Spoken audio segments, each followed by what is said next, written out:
Welcome back to our channel. Today we will explore a new case, the case of Tove Tunnies.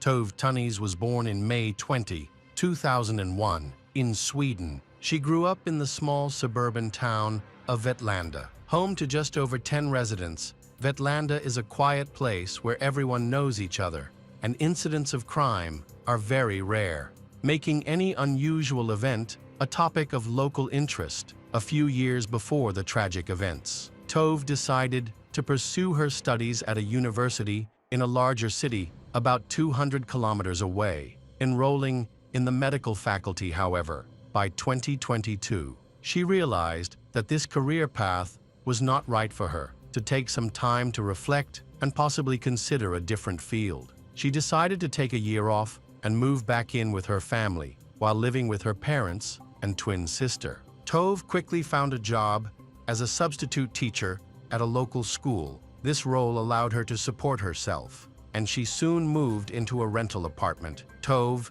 excelled as a teacher, forming strong connections with her students and earning high regard from her colleagues and supervisors. Known for her cheerful demeanor, she was not only recognized as a teacher, but also as an enthusiastic football player, having played for the local football club since childhood. Just like her twin sister, on Saturday, October 15, 2022, Tove went to a nightclub that featured a bar, bowling, and live music, hoping to have a fun night with her friends. While there, she unexpectedly ran into two acquaintances, Johanna Jansen, who was 20, and Maya Hellman, who was 18. Tove and Maya had been close friends for a while, having met at a mutual friend's party a few years earlier. Since then, they often went dancing together.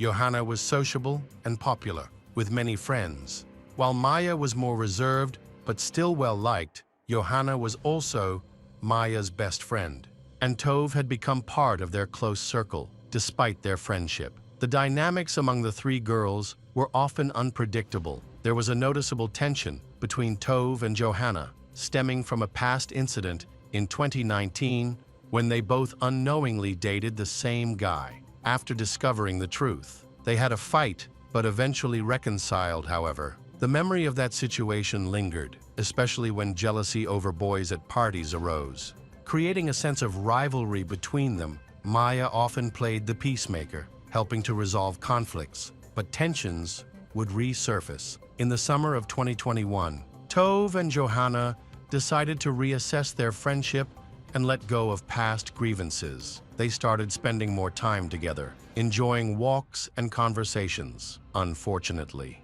this peaceful phase was short-lived, as by early 2022, disagreements arose again, primarily about boys. Maya recalled this as their most significant fight. Consequently, their communication broke down once more, and they only began talking again in the fall of 2022.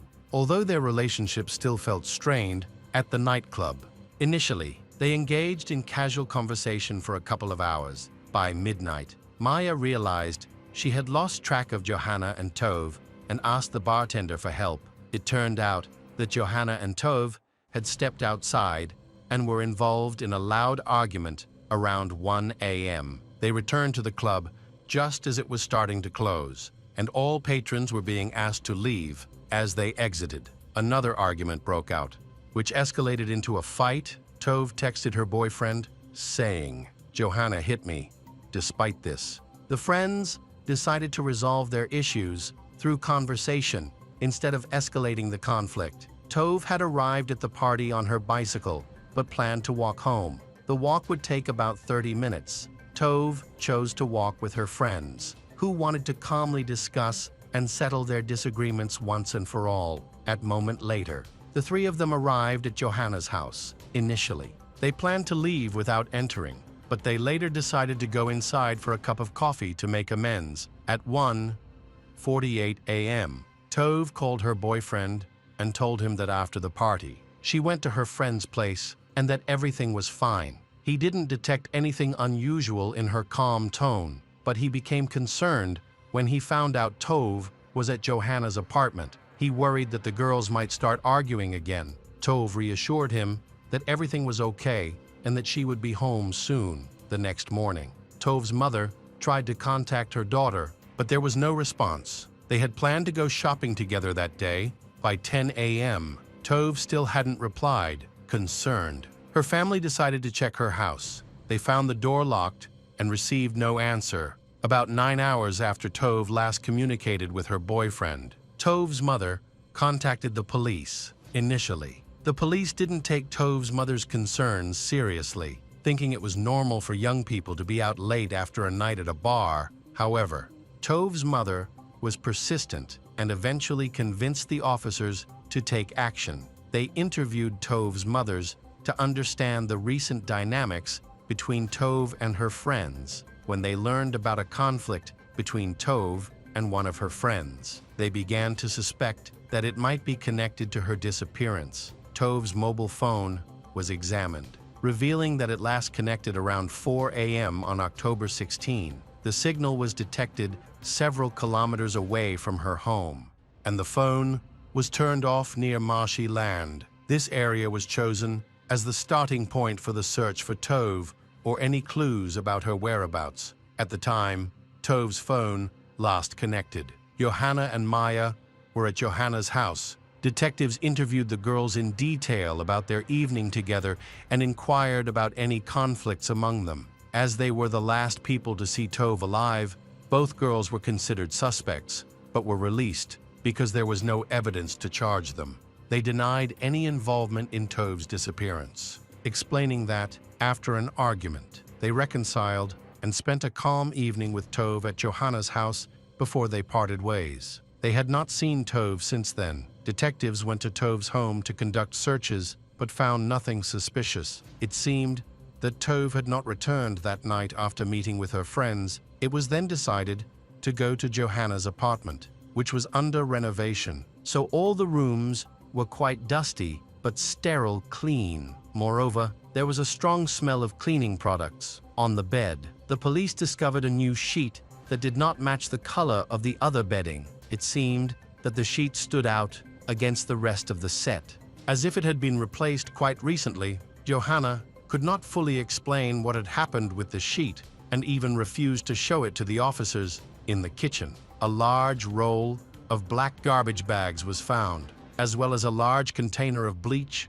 and a bottle of medical alcohol. Despite all this, no signs of a struggle or bloodstains were seen in the apartment. After the searches, it was decided to talk to Johanna and Maya once again, and they were officially interrogated. Both agreed to cooperate with the police and calmly answered the investigators' questions. Johanna seemed particularly calm. The girl's behavior appeared somewhat strange in light of the fact that it concerned the disappearance of their close friend. Johanna admitted that they had a fight the night before Tove's disappearance while at the bar. Moreover, Johanna recounted how a conflict arose between the girls, and she also mentioned that Tove had physically attacked her. Maya also described the argument that occurred between the friends. However, according to her, it seemed much less aggressive and brutal than how Johanna described it. This became the first clear contradiction that detectives discovered. Investigators checked the girls' mobile phones, and thanks to geolocation data, it was confirmed that they had all been at Johanna's house for a long time before Tove's disappearance. All of this sounded suspicious, as it seemed that they were either covering for each other or were accomplices in a crime during this period. Search teams continued to survey the area, and special dog units were brought in. Initially, the police conducted searches within a radius of 1.5 kilometers around the point where the last signal from Tove's phone was recorded. However, it quickly became clear that finding her there would not be possible, as there were no traces indicating the missing person. The search area was then expanded to the surroundings of the city. The day after re-interviewing Tove's friends, the police also publicly announced her disappearance, which sparked a wide public response. All local newspapers began publishing headlines about the search operation, along with photographs of hundreds of volunteers who took to the streets. By October 20, Johanna and Maya were arrested on suspicion of kidnapping. Both girls continued to insist on their innocence. However, By that time, the police had witnesses who would later help unravel the mystery of Tove's disappearance. One of the key figures in this case was Johanna's neighbor, whose real name was not disclosed to the public for safety reasons. According to this young man, he heard suspicious thuds coming from his neighbor's apartment around 3 a.m. At first, he did not pay attention to them, but the dull thuds continued for over an hour. He lived directly below her and decided to go out into the stairwell to listen more closely. He then decided to call his neighbor to make sure she was okay. He rang the doorbell twice, but no one answered. Instead, he heard silence as he was leaving. There were even more knocks, which became more frequent and faster, according to the neighbor. There followed about 10 to 15 dull thuds in a row before it went completely quiet. He estimated that everything was happening around the bathroom area of the apartment. He had already descended the stairs to his floor. As soon as he opened his door, he heard a door slam shut upstairs, Johanna's door. He looked outside and saw Johanna walking down the stairs. She smiled and apologized for the noise. Explaining that she had a friend over and they had been drinking, she admitted that she and her friend had drunk too much, which was the reason they had been feeling sick in the bathroom, despite her neighbor's confusion. Johanna reassured him that there would be no more noise because her friend was now feeling better and had fallen asleep on the couch. Johanna then mentioned that she was planning to grab a late-night snack at McDonald's, where she would buy a cheeseburger. The neighbor kindly offered to drive her there, and Johanna accepted his offer when they stepped outside around 3 a.m. The neighbor noticed a bicycle in the middle of the driveway. He moved it and propped it against the fence to clear the way. Johanna explained that her friend had left it there and had probably forgotten to park it properly. The neighbor inquired about Johanna's friend several times because he found the unusual noise concerning. It didn't sound like vomiting and had lasted too long. He worried that her friend might need medical help, but Johanna assured him that everything was okay. She quickly changed the subject, seemingly trying to avoid talking about her friend, whom she claimed was resting at home. They ate cheeseburgers, and Johanna took one for her friend the following day. The bicycle that had been parked by the driveway was gone. Johanna mentioned that her friend was feeling better in the morning and had supposedly gone home with her when the neighbor spoke to the police. He remarked on how odd Johanna's behavior seemed, especially in light of the troubling news about Tove's disappearance. As the detectives examined Johanna's phone data during the investigation,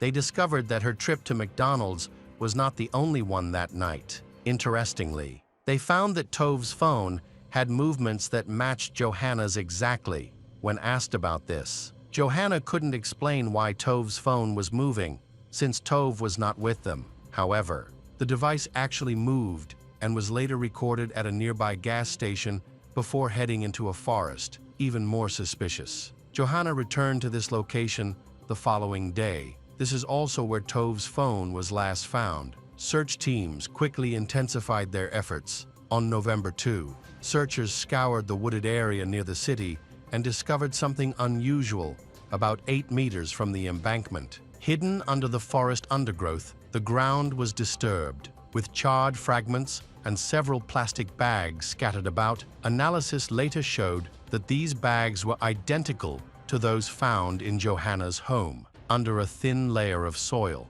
severely burned human remains were uncovered.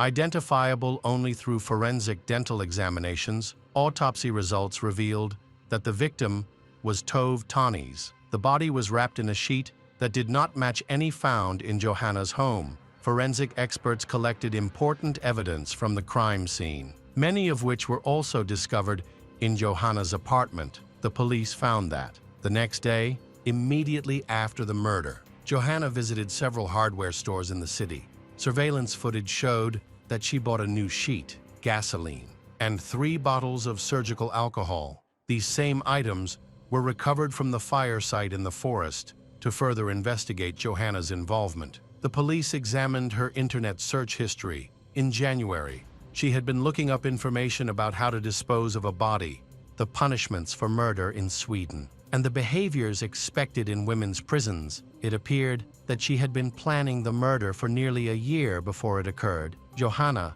was charged with first-degree murder and attempting to destroy evidence. Based on the gathered information, she insisted that she had nothing to do with Tov's death. A memorial was held for Tove on the soccer field of her hometown, where she had played since childhood. Over 200 people attended to honor her memory by releasing glowing lanterns into the sky as new revelations emerged. Suspicions against Johanna grew, adding pressure on the young suspects involved. The entire nation of Sweden closely followed the investigation. Eventually, Maya came forward, expressing her willingness to cooperate with the authorities. Maya explained that shortly after she, Johanna, and Tove arrived at Johanna's apartment, another argument broke out. When things quieted down, Maya, extremely tired, lay down on her friend's bed and quickly fell asleep.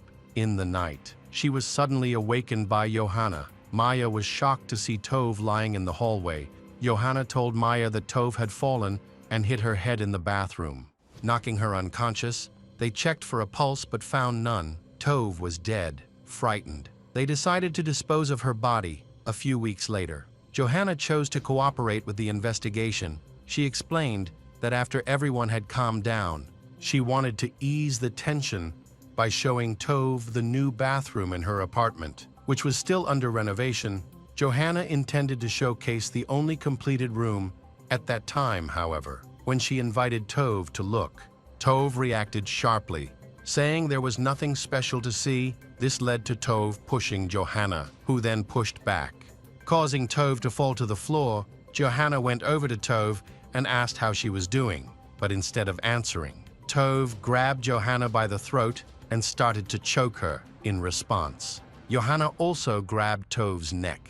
Trying to defend herself, Maya witnessed the struggle and attempted to separate her friends. But by the time she managed to pull them apart, Tove had stopped breathing. They decided to dispose of the body. While they were occupied, a neighbor came over, so Johanna chose to go for a walk because she was hungry. When she returned, Maya got rid of the bicycle. Then Johanna went to the store to buy the necessary supplies. They wrapped the body in a sheet and trash bags, then struggled to load it into Johanna's car. They took it to the forest, soaked it in gasoline, and attempted to set it on fire, hoping it would burn completely. However, the fire quickly extinguished, prompting Johanna to return to the hardware store for more gasoline. She then came back to reignite the body. Johanna and Maya accounts seemed unconvincing, especially Johanna's, and the detectives did not believe that Tove was the one who initiated the fight. At that point, everyone knew Johanna had always been the more aggressive one.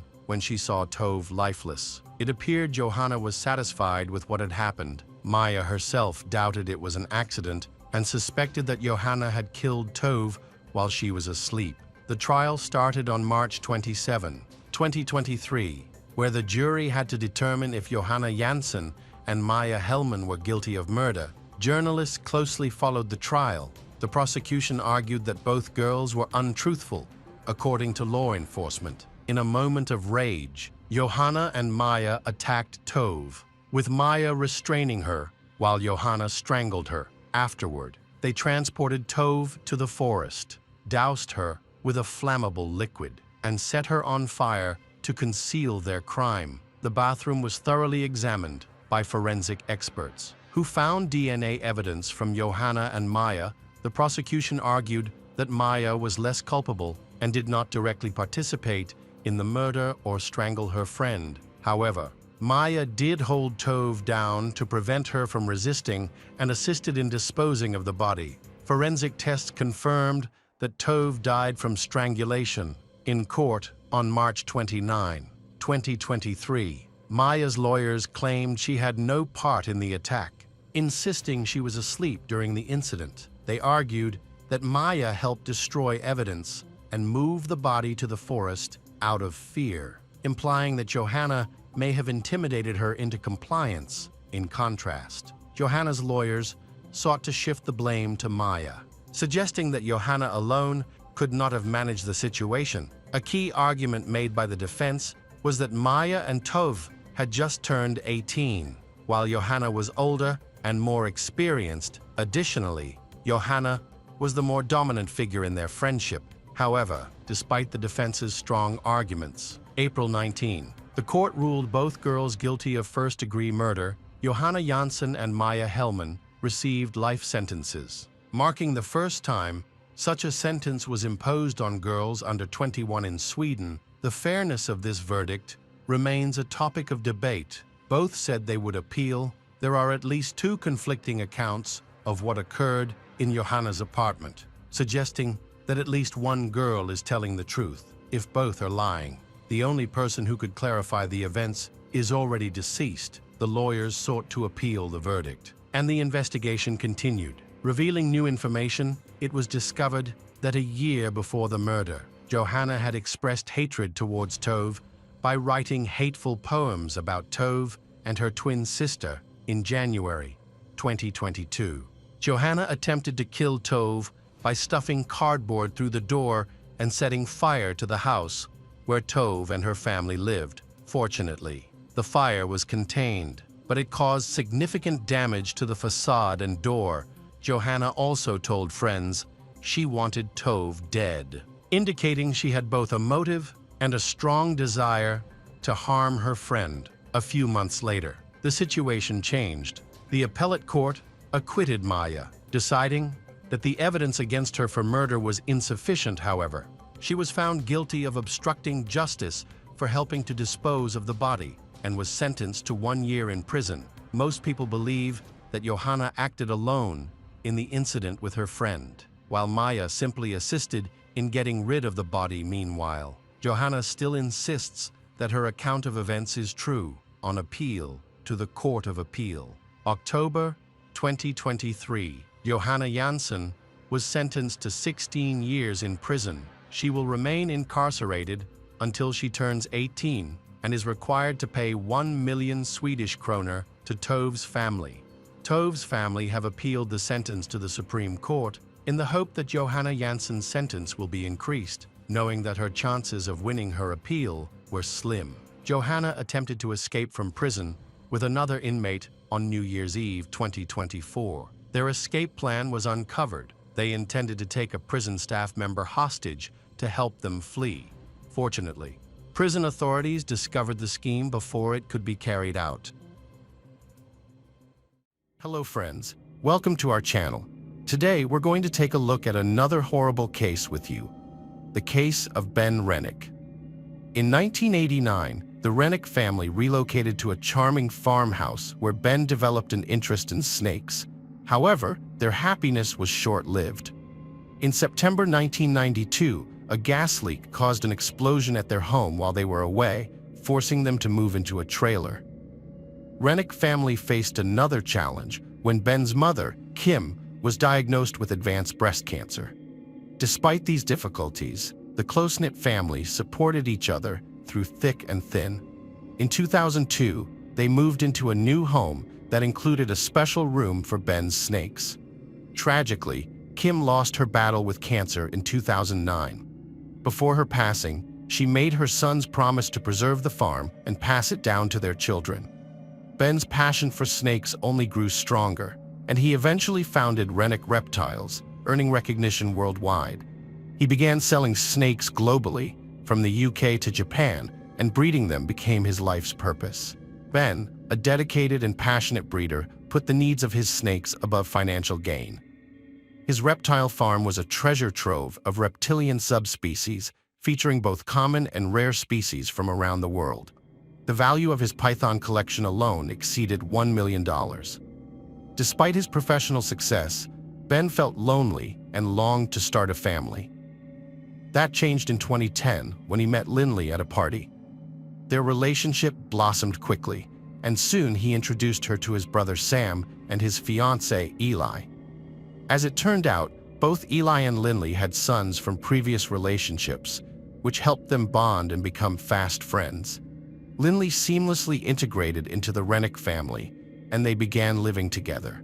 As Ben's partner, Lindley assisted him on the snake breeding farm. They were deeply in love and functioned as a united family even before making their relationship official. In March 2012, Lindley gave birth to their daughter, Amelia, filling Ben with joy as he became a first-time father. However, their happiness was short-lived, as Ben's father, Frank Rennick, faced significant business troubles stemming from fraudulent stock transactions made to cover medical bills for his wife, Kim's treatment. Frank took his own life just one day before the FBI was scheduled to visit the farm. The investigation came to a halt as a result, and Frank's sons, Ben and Sam, were deeply affected by the loss of their father. After their parents' passing, the brothers put aside their grief to support each other. Ben inherited the family home and farm, while Sam received a large sum of money that was significantly more than the house was worth. Despite having their own families and children, the brothers decided to stay together in their childhood home, forming one large, close-knit family. Sam used his inheritance to repair the farm, and initially everything seemed fine. However, financial disagreements soon caused tension between the brothers. After their father's passing, Ben focused on his business and family. He married Lindley on April 14, 2014, making her a full member of the Rennick family. Ben and Lindley opened a second business, a spa called Essentia Spa, Inc., which Lindley managed. However, the spa struggled financially, leading to frequent arguments between Ben and Lindley about money. Despite her best efforts, Lindley was unable to generate enough revenue to cover the spa's expenses. At the same time, Sam and his wife struggled financially. Ben granted them permission to sell some of the furniture in the house, but Lindley strongly disagreed with this decision, which caused a rift between the two families and ultimately led to an irreparable breakdown in their relationship. Ben planned to sell some rare reptiles to improve his family's finances, but the deal fell through because of a tragic event that occurred on the farm on June 8, 2017. On that day, Lindley found her husband Ben lying in a pool of blood on the floor of one of the farm's barns. She called her brother-in-law Sam for help and reported the emergency, saying she had found Ben unconscious. During the call, Lindley abruptly dropped the phone and ran outside. Sam continued talking to the emergency operator and sadly confirmed that his brother had died. Sam suspected that a snake might be responsible for the incident. The Montgomery County Sheriff's deputies were eventually called to the snake breeding facility, a place they hadn't visited in a long time. However, they were hesitant to enter the farm, fearing they would encounter over 3,000 snakes while investigating the scene where Ben's body lay in blood. Coroner Dave Colbert approached the scene with caution, aware of the possibility of a deadly viper attack. However, upon closer inspection, he found a shell casing on a shelf, indicating a far more sinister scenario. Multiple shell casings were discovered near the body, but no weapon was found. The autopsy revealed that Ben had been shot multiple times in the back and head. Despite this, none of the relatives reported hearing any shots or seeing the attacker.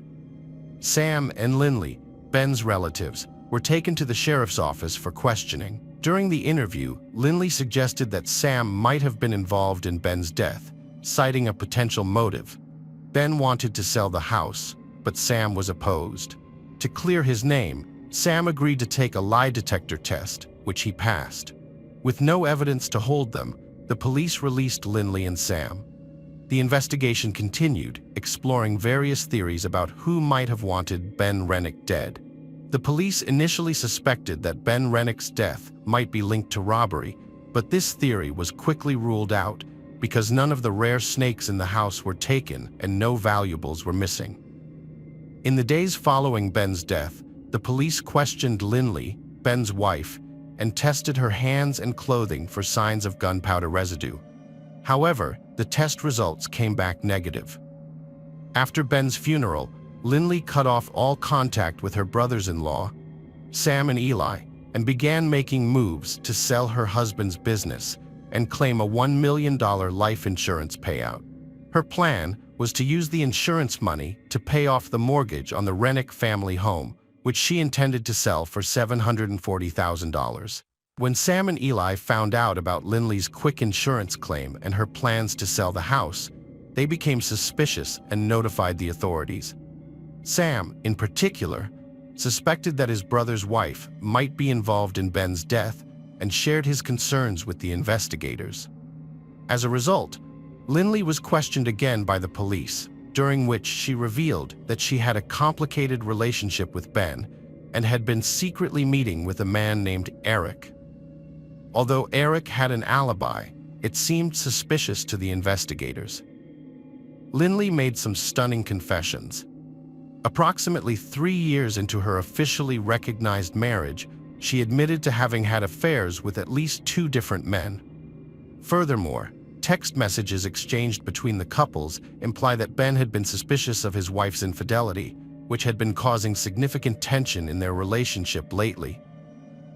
On October 5, 2017, Lindley underwent a polygraph test conducted by the Missouri State Highway Patrol, but the results indicated deception. While the test raised suspicions, it did not provide sufficient concrete evidence to directly implicate her in Ben's murder, so she was released from custody.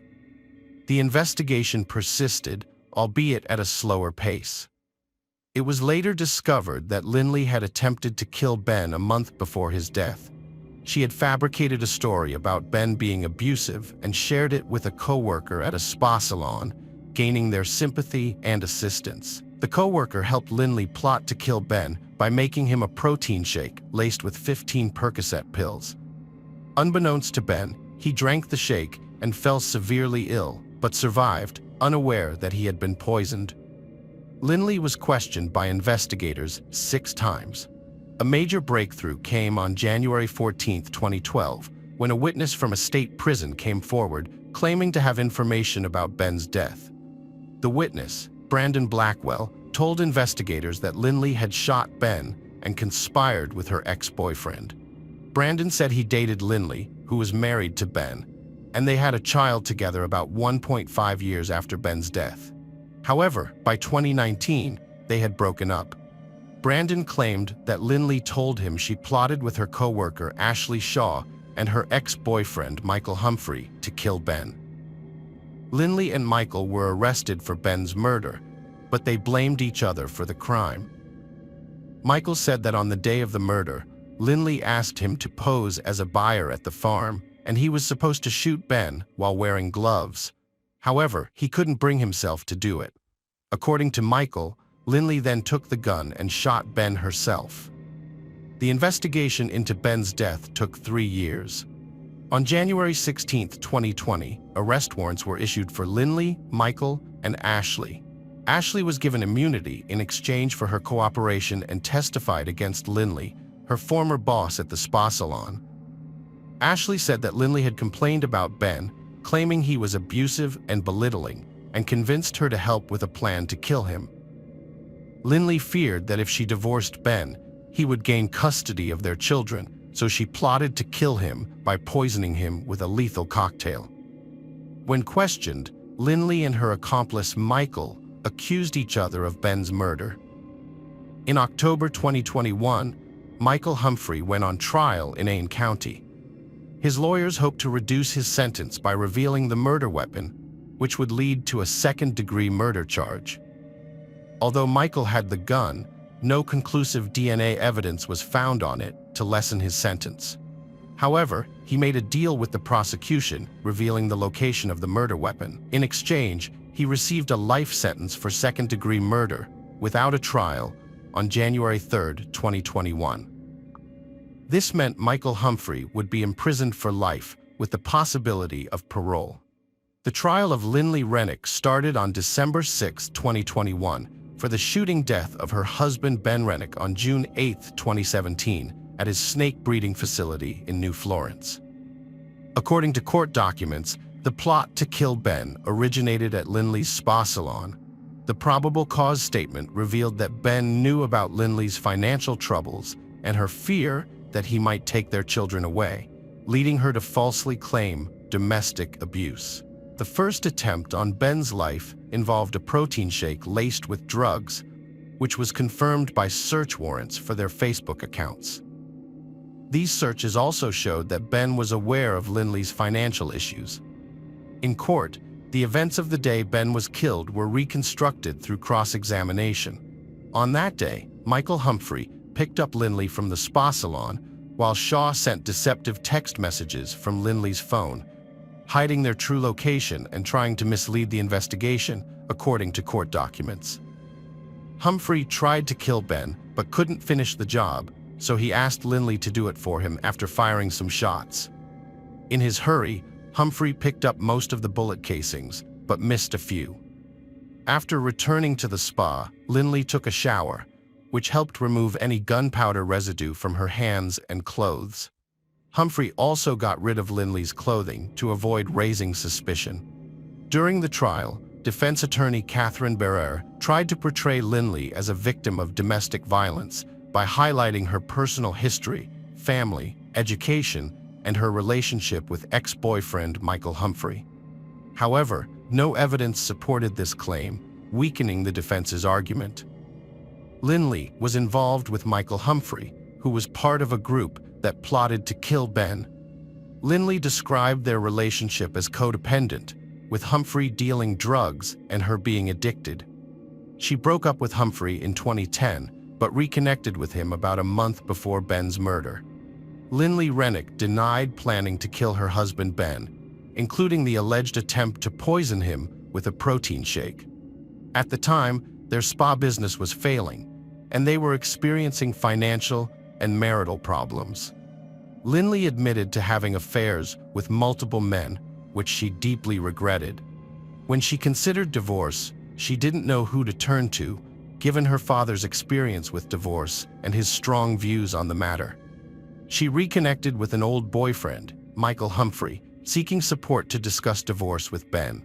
In court, Lindley confessed to intentionally hiding Michael's involvement in Ben's death due to their troubled marriage, which included disagreements, physical and sexual abuse, and the stress of Ben's snake breeding business. She was afraid of Ben and worried about his reaction when she would bring up divorce. On June 8, 2017, Lindley brought Michael to their farm, claiming she only wanted to discuss divorce, not harm Ben. She took out the trash, then saw Michael and Ben washing their hands in the nursery. She didn't hear their conversation, focusing on how to initiate the divorce discussion. Lindley described seeing Michael draw a gun and shoot Ben, after which she screamed, ran outside, and heard more shots. Everything seemed numb, and she stared at the trees as Michael came to her and pushed her towards the car. When she returned to the snake breeding facility and saw Ben's body, reality hit her. She called Ben's brother, Sam, and they checked Ben's pulse and breathing, hoping he might still be alive. Lindley regretted not telling the police about her presence at the facility with Michael, which led to suspicion and investigation.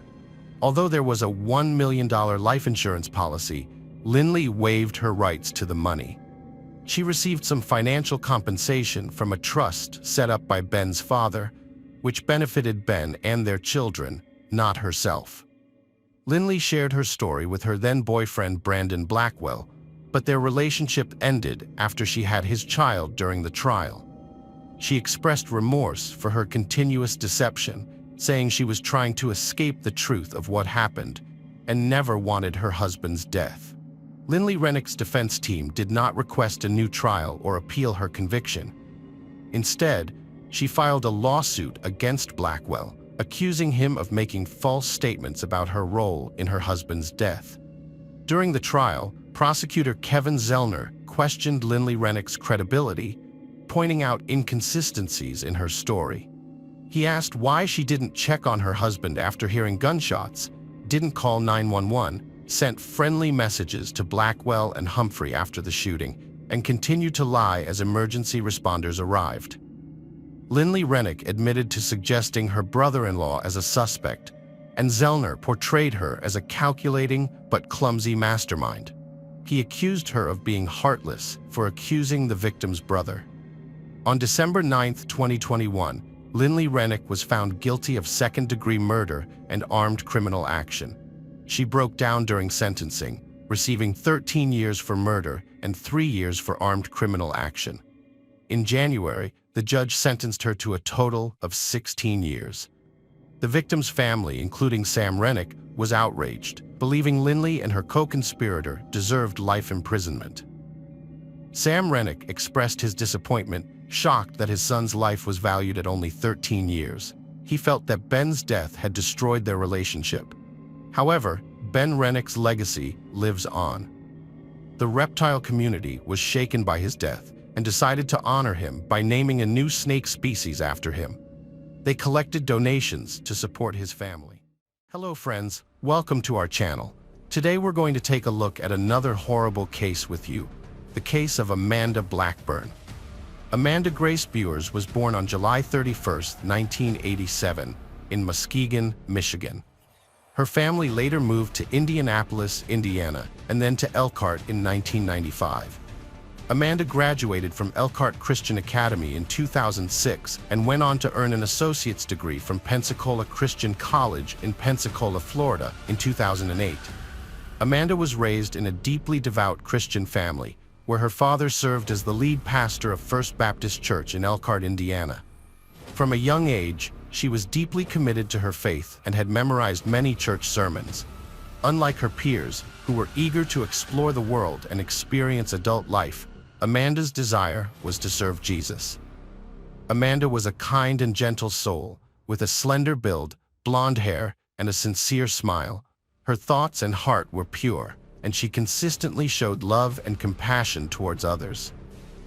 As a teenager, Amanda made a vow of chastity, promising not to kiss a man until she was married, and she remained true to this commitment. Amanda's heart raced when she met the love of her life, Davy Blackburn. A native of Tuscaloosa, Alabama, Davy was a devoted Christian who studied religion at Southern Wesleyan University.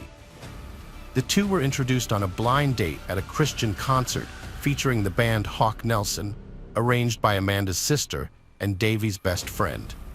Despite attending different colleges, they spent every vacation together, cultivating a deep and innocent connection. Their relationship was free from physical attraction, focusing instead on shared values and faith. They took leisurely walks, discussed their thoughts and favorite Bible passages, and laughed together, finding joy in simple things. On one occasion, before returning to school, they engaged in a playful milkshake drinking contest, which Amanda lost. In a light-hearted moment, Davy teased her, calling her a milk girl. As he looked at her, he knew he had found the woman he wanted to marry. They maintained a long-distance relationship for a long time, relying heavily on messaging apps, phone calls, and extended conversations during their vacations together. They were deeply committed to building a strong and healthy partnership, and to that end, they sought the guidance of a psychologist to learn effective communication strategies. Amanda and Davy Blackburn got married on August 1, 2008. After the ceremony, Davy told friends that he felt a special connection with Amanda, which he believed was part of God's plan. For 4 years, the Blackburns lived in South Carolina, where Davy worked as an associate pastor at New Spring Church under Pastor Perry Noble. However, Davy felt restless and wanted to do more. He suggested to Amanda that they move to Indianapolis to start a new church focused on youth ministry. Amanda was hesitant to leave her family and friends behind, and she struggled with the decision. Eventually, she agreed to move after Davy convinced her that God had big plans for them. In 2012, the Blackburns relocated from South Carolina to Indianapolis to establish an independent church on the north side, targeting young people. They created weekly videos on their website, offering advice on relationships, conflict resolution, and intimate relationships according to the Bible. In 2014, the Blackburn family welcomed their first child, Weston. They lived a happy and comfortable life in a quiet neighborhood, with Davy serving as a popular pastor at a church frequented by many young people. The family was united and content. Tragedy struck on November 10, 2015, when Amanda, who was pregnant at the time, was rushed to the hospital after an ambulance was called to their home.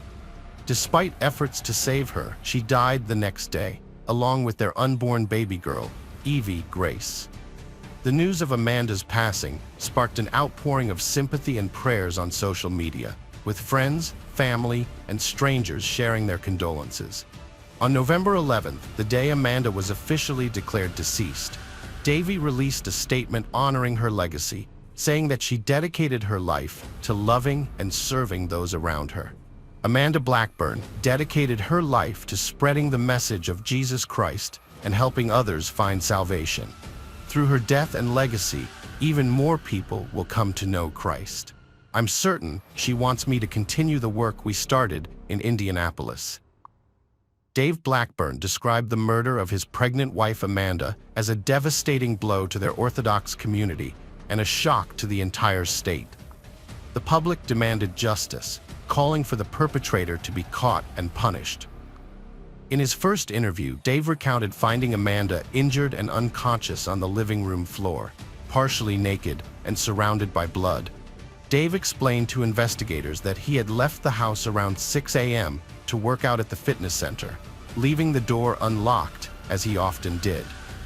If he had locked the door, it's possible the criminals might not have entered the house so easily, giving Amanda time to call for help.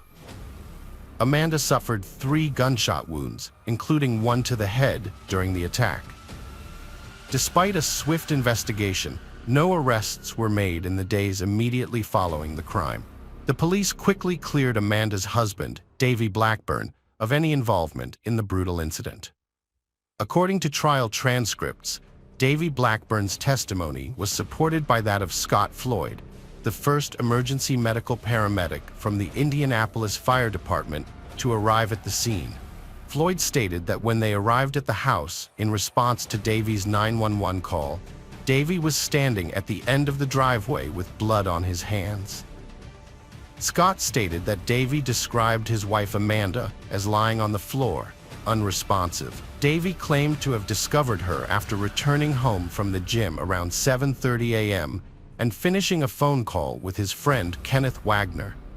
He entered his home at 8:10 a.m.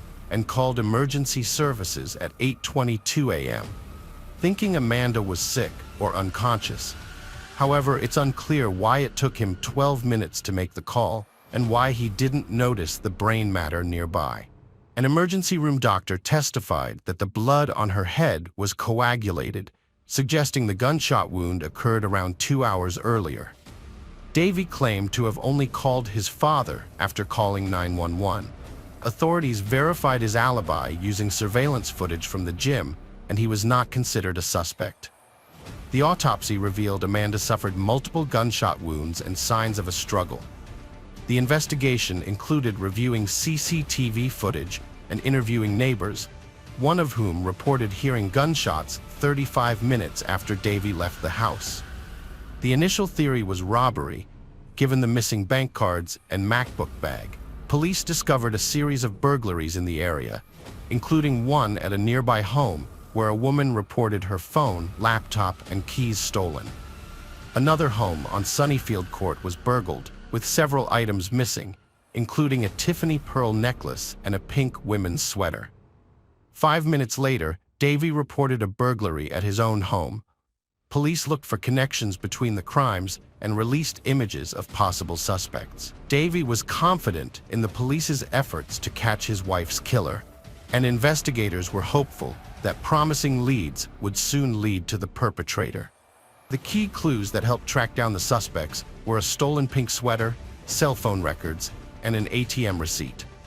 These were found in a stolen Chrysler Sebring, recovered near the Blackburns' home. The debit card on the receipt matched one of Amanda's stolen cards. The investigation into the crime led to a crucial discovery when a search warrant was obtained to review the ATM camera footage. The video showed the driver covering his face with a stolen pink sweater. By combining DNA testing, surveillance footage, and eyewitness accounts, the police were able to identify the suspects. DNA analysis of the sweater revealed that J.N. Watson was one of the individuals involved. This identification was a significant milestone in the case. Further investigation involved obtaining cell phone records. Watson's phone number was already in the database due to a previous burglary conviction for which he was on parole. The records of Diana Gordon's cell phone were also obtained. The data showed that both Watson's and Gordon's phones were in the vicinity of the crime scene when the incident occurred. Moreover, the phone records indicated that Gordon and Watson were near the Chase Bank, where Amanda's debit card was used on the day of the murder. The final piece of evidence fell into place with the identification of Larry Taylor. By examining surveillance footage in the area, the police were able to identify Taylor's phone number and subsequently trace his address. Following the incident, a new development emerged when a gun was reportedly found near the Blackburn home. A man handed the gun over to the Broad Ripple Fire Department, claiming to have discovered it outside the home. Forensic experts analyzed the gun, and after 2 weeks of investigation, police arrested 18-year-old Larry Taylor and 21-year-old Jayan Watson for Amanda Blackburn's murder. A third suspect, 24-year-old Diana Gordon, was taken into custody for a parole violation, but he was not charged with a felony since he did not enter the Blackburn home. Once the crime lab results were in, it was confirmed that the gun found near the victim's home was the murder weapon. All 3 suspects were apprehended. When questioned, Larry Taylor admitted to shooting the woman twice because she allegedly jumped on him and he feared she would scratch him. He then shot her in the back of the head as she lay on the ground and proceeded to watch her bleed to death. A criminal trio consisting of Taylor, Watson, and Gordon targeted the Blackburn house on November 10th with the intention of stealing money. The husband had left the front door unlocked when he went to the gym, making it an easy target. Upon entering, they confronted Amanda and Taylor, hit her with a gun to subdue her. Watson and Gordon, feeling uneasy, decided to leave and use the stolen bank cards to withdraw cash from an ATM. They attempted to get $500 from one ATM, but were unsuccessful, and then managed to withdraw $1,400 from another. Their actions were caught on CCTV. The duo returned to the Blackburn house to pick up Taylor, but in their absence, Amanda regained consciousness and fought back against her attacker. Taylor tackled her to the ground and later admitted to shooting her. After the crime, Taylor placed the stolen debit cards in an accomplice's car. The Blackburn home was the 3rd target of the day for the trio. Earlier, they had broken into a house where the resident was asleep, stealing a laptop, wallet, and car. They were caught on camera, but ignored it and moved on. Their next target was another home, which they broke into through a patio window, stealing 4 TVs, a laptop, jewelry, and some unusual items, including a bag of oranges and a pink sweater that would eventually help the police identify them. Court documents revealed the evidence gathered by police against the suspects. The most crucial piece of evidence was Jayan Watson's DNA, found on a pink sweater used to cover his face during a surveillance video. The sweater was stolen during the second burglary, and Watson used it to conceal his identity while trying to withdraw cash with Amanda Blackburn's stolen bank card. In exchange for a reduced sentence, Watson and Diana Gordon cooperated with the investigation. Larry Taylor, however, waived his right to remain silent and admitted to being near the burglary scene. Although he claimed to be confused, he could not provide a clear alibi. The county prosecutor formally filed charges against the suspects. Larry Taylor faces 13 charges, including felony murder for knowingly killing Amanda Blackburn. Jayan Watson is charged with a felony, and both he and Taylor face multiple counts of burglary, robbery, and theft. Diana Gordon, already in custody for a parole violation, also faces burglary charges. A 4th individual was aware of the robberies, burglaries, and other crimes but did not participate. After questioning, this person was released. The Indianapolis Metropolitan Police Department's Violent Crimes Unit collaborated with the Gang Unit and federal marshals to apprehend Taylor. Police Chief Rick Height commended the cooperative efforts that led to Taylor's arrest, praising the detectives who worked tirelessly to solve the city's murders without rest.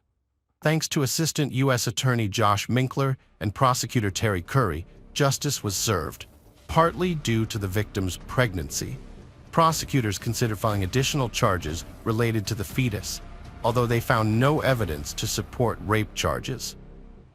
Larry Taylor's first trial, held in December 2021, was cut short when it was discovered that a juror had discussed the case with fellow jurors. This led to a mistrial. The second trial, held in October 2022, featured a more rigorous jury selection process. Over 100 potential jurors were called and had to fill out a 16-page questionnaire to assess their ability to reach a fair verdict. Larry Joe Taylor was sentenced to 86 years in the Indiana State Correctional Institution for Amanda Blackburn's murder and additional burglary charges. Diana Gordon and Jalen Watson agreed to plea deals and testified against Larry Taylor in court, receiving sentences ranging from 20 to 35 years in prison. Both Watson and Taylor are currently incarcerated in the Marion County Jail. In Indiana, a murder conviction can lead to 45 to 60 years in prison or even life imprisonment or the death penalty. Prosecutors sought to enhance Larry Taylor's sentence by 20 years due to the victim's pregnancy during the alleged crime. Davy Blackburn, Amanda's husband and a pastor, expressed relief that those responsible for her murder were caught and would not harm anyone else. Amanda's death had a significant impact, with thousands attending her funeral, including Governor Mike Pence. A donation page was set up to cover funeral and medical expenses. Davy Blackburn chose to forgive Amanda's killers, stating, "I choose the path of forgiveness, grace, and hope." Amanda's case garnered national and international media attention. After Amanda's death, Davy Blackburn transitioned from an unhappy husband to a popular blogger, capitalizing on his tragedy. He created podcasts and videos, sharing his experiences and pain. He became famous and wealthy, receiving an insurance payout and buying a new home. Hello friends, welcome to our channel. Today we're going to take a look at another horrible case with you, the case of Christy Shawn. Christy Maria Shawn Cody was born on September 3, 1976, in Madrid, Spain, to American military parents. Due to her father's duties as a U.S. Air Force soldier, the family frequently relocated, following him to various European countries before eventually returning to the United States. Shawn began her education in New Orleans, Louisiana, but the family soon moved to Texas, then Illinois, and later spent several years in Latin American countries. Although this nomadic lifestyle presented challenges, it also allowed her to develop valuable skills, such as speaking multiple languages and experiencing different cultures. However, during her teenage years, Shawn struggled to adjust to new environments, make friends, and settle into new social circles. Just as she would start to feel comfortable, the family would move again, requiring her to adapt to new schools and peer groups. Despite these challenges, Shawn developed strong communication skills, which enabled her to quickly find common ground with diverse people. She was known for being a sweet, sociable, and charming young woman. In addition to her social skills, Shawn was also actively involved in sports from an early age, participating in gymnastics, swimming, and kickboxing classes for a time. When Christy finished school, her family moved to Beloit, Mississippi, where her father had retired from the military. It was here that she formed lasting friendships and discovered a passion for cooking. She experimented with various recipes, honing her culinary skills and earning praise for her creations. This led her to pursue formal culinary training, completing courses to further develop her talent. While her parents expected her to become a professional chef, Christy also discovered an aptitude for acting. She enrolled in an acting academy in Los Angeles, seizing every opportunity that came her way. She appeared in commercials, performed on stage, and worked as an extra or stunt performer in several high-profile productions. After graduating from the academy in 2000, Christy had yet to land a significant role. Despite her talents and striking appearance, she shifted her focus to her culinary skills and sports, turning these passions into a successful business. Christy is a strong advocate for a healthy lifestyle, offering advice on proper nutrition and developing her own exercise routines to maintain physical fitness. About a year after her TV debut, she founded a successful catering company that provides banquet services and retails prepared culinary products. Her business stands out for its focus on healthy eating and features her own original recipes. Christie's next goal is to start her own farm, which will grow healthy and environmentally friendly produce. This will enable her to expand her catering business while promoting sustainable practices. In addition, she conducts online courses on proper nutrition and develops other projects, further establishing herself as a prominent figure in the culinary industry. In 2012, Christie had a fateful encounter on TV when she met Joseph Timothy Cody, a casting director known as JT, at a studio in Los Angeles. At the time, Christie was auditioning for a culinary show, and JT was responsible for selecting participants and actors for various high-rated projects. There was an instant connection between them. Despite being nearly 7 years older than Christie and in the process of getting a divorce, JT was captivated by her beauty and charisma. He began to pursue her, and Christie was receptive to his advances. Soon, they started a romantic relationship. Joseph and his partner Christie shared a dream of building a life together in North Carolina. They left Los Angeles, selling their businesses and home, and invested in a large plot of land in Leicester. They bought a spacious house and nearly 1-acre property where Christie focused on her blog about healthy nutrition and lifestyle, and Joseph continued to work with TV channels remotely. Their relationship was filled with harmony, and in August 2014, they had a grand wedding attended by hundreds of guests. 3 months later, they were overjoyed to discover they were expecting their first child. They learned they were having a daughter during a routine ultrasound examination and chose to name her Skylar. Everything seemed perfect, but their happiness was short-lived. Christie's mother, who lived out of state, regularly called her to update on her life. However, on March 13, 2015, Christie's mother couldn't reach her, but didn't think much of it. The next day, neither Christie nor Joseph answered their phones. By March 15th, both phones were turned off, which alarmed Christie's mother. She asked a close friend, Cecily, who lived nearby, to check on the couple. Cecily found the cars parked outside, but the front door was locked, and no one responded to her knocks and shouts. She saw the couple's dogs locked in a room through a window and noticed the back door lock had been broken. She immediately called Christie's mother, who then contacted the police. The responding officers found signs of a break-in at the back door and disarray inside the house. Valuables were stolen, including a jewelry box and a breached safe in the bedroom. However, there was no evidence of a struggle, bloodshed, or forced detention. The perpetrator seemed to have taken great care to leave no fingerprints or DNA traces. The relatives held out hope that Joseph and Christie might still be alive, but experienced officers were not optimistic. The investigation struggled to make progress, with no significant clues or evidence found. The missing couple appeared to have no enemies, making it difficult to piece together what had happened. The police decided to question the neighbors to see if they had noticed anything unusual recently. A crucial detail emerged during the investigation into the disappearance of Christie and Joseph Cody. A neighbor reported seeing another local resident, later identified as 36-year-old Robert Jason Owens, throwing a large bundle into a trash bin near the Cody's home on the morning of March 15th. Although the trash had already been taken to the dump, the police wanted to speak with Owens, who was a handyman and friend of the couple. Upon questioning, Owens initially denied any involvement in the couple's disappearance and claimed ignorance about the bundle. However, the situation changed dramatically when the bundle was found at the landfill, containing items from the missing couple's home, including Owens' fingerprints and DNA traces on partially burnt clothing stained with blood. A search of Owens' home revealed charred human skeletal remains in his wood stove, incriminating him in the brutal elimination of his neighbor and his pregnant wife. Despite his initial denials, Owens eventually confessed to the crime after several hours of questioning.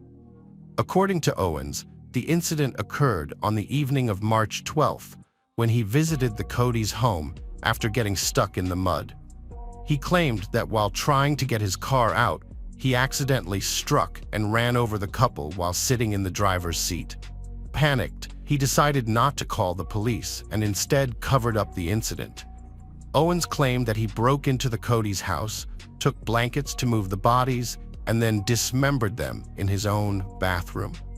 He proceeded to burn the body parts in his stove, but packed the blood-soaked clothing, blankets, and footwear into a trash bag and disposed of them in a dumpster.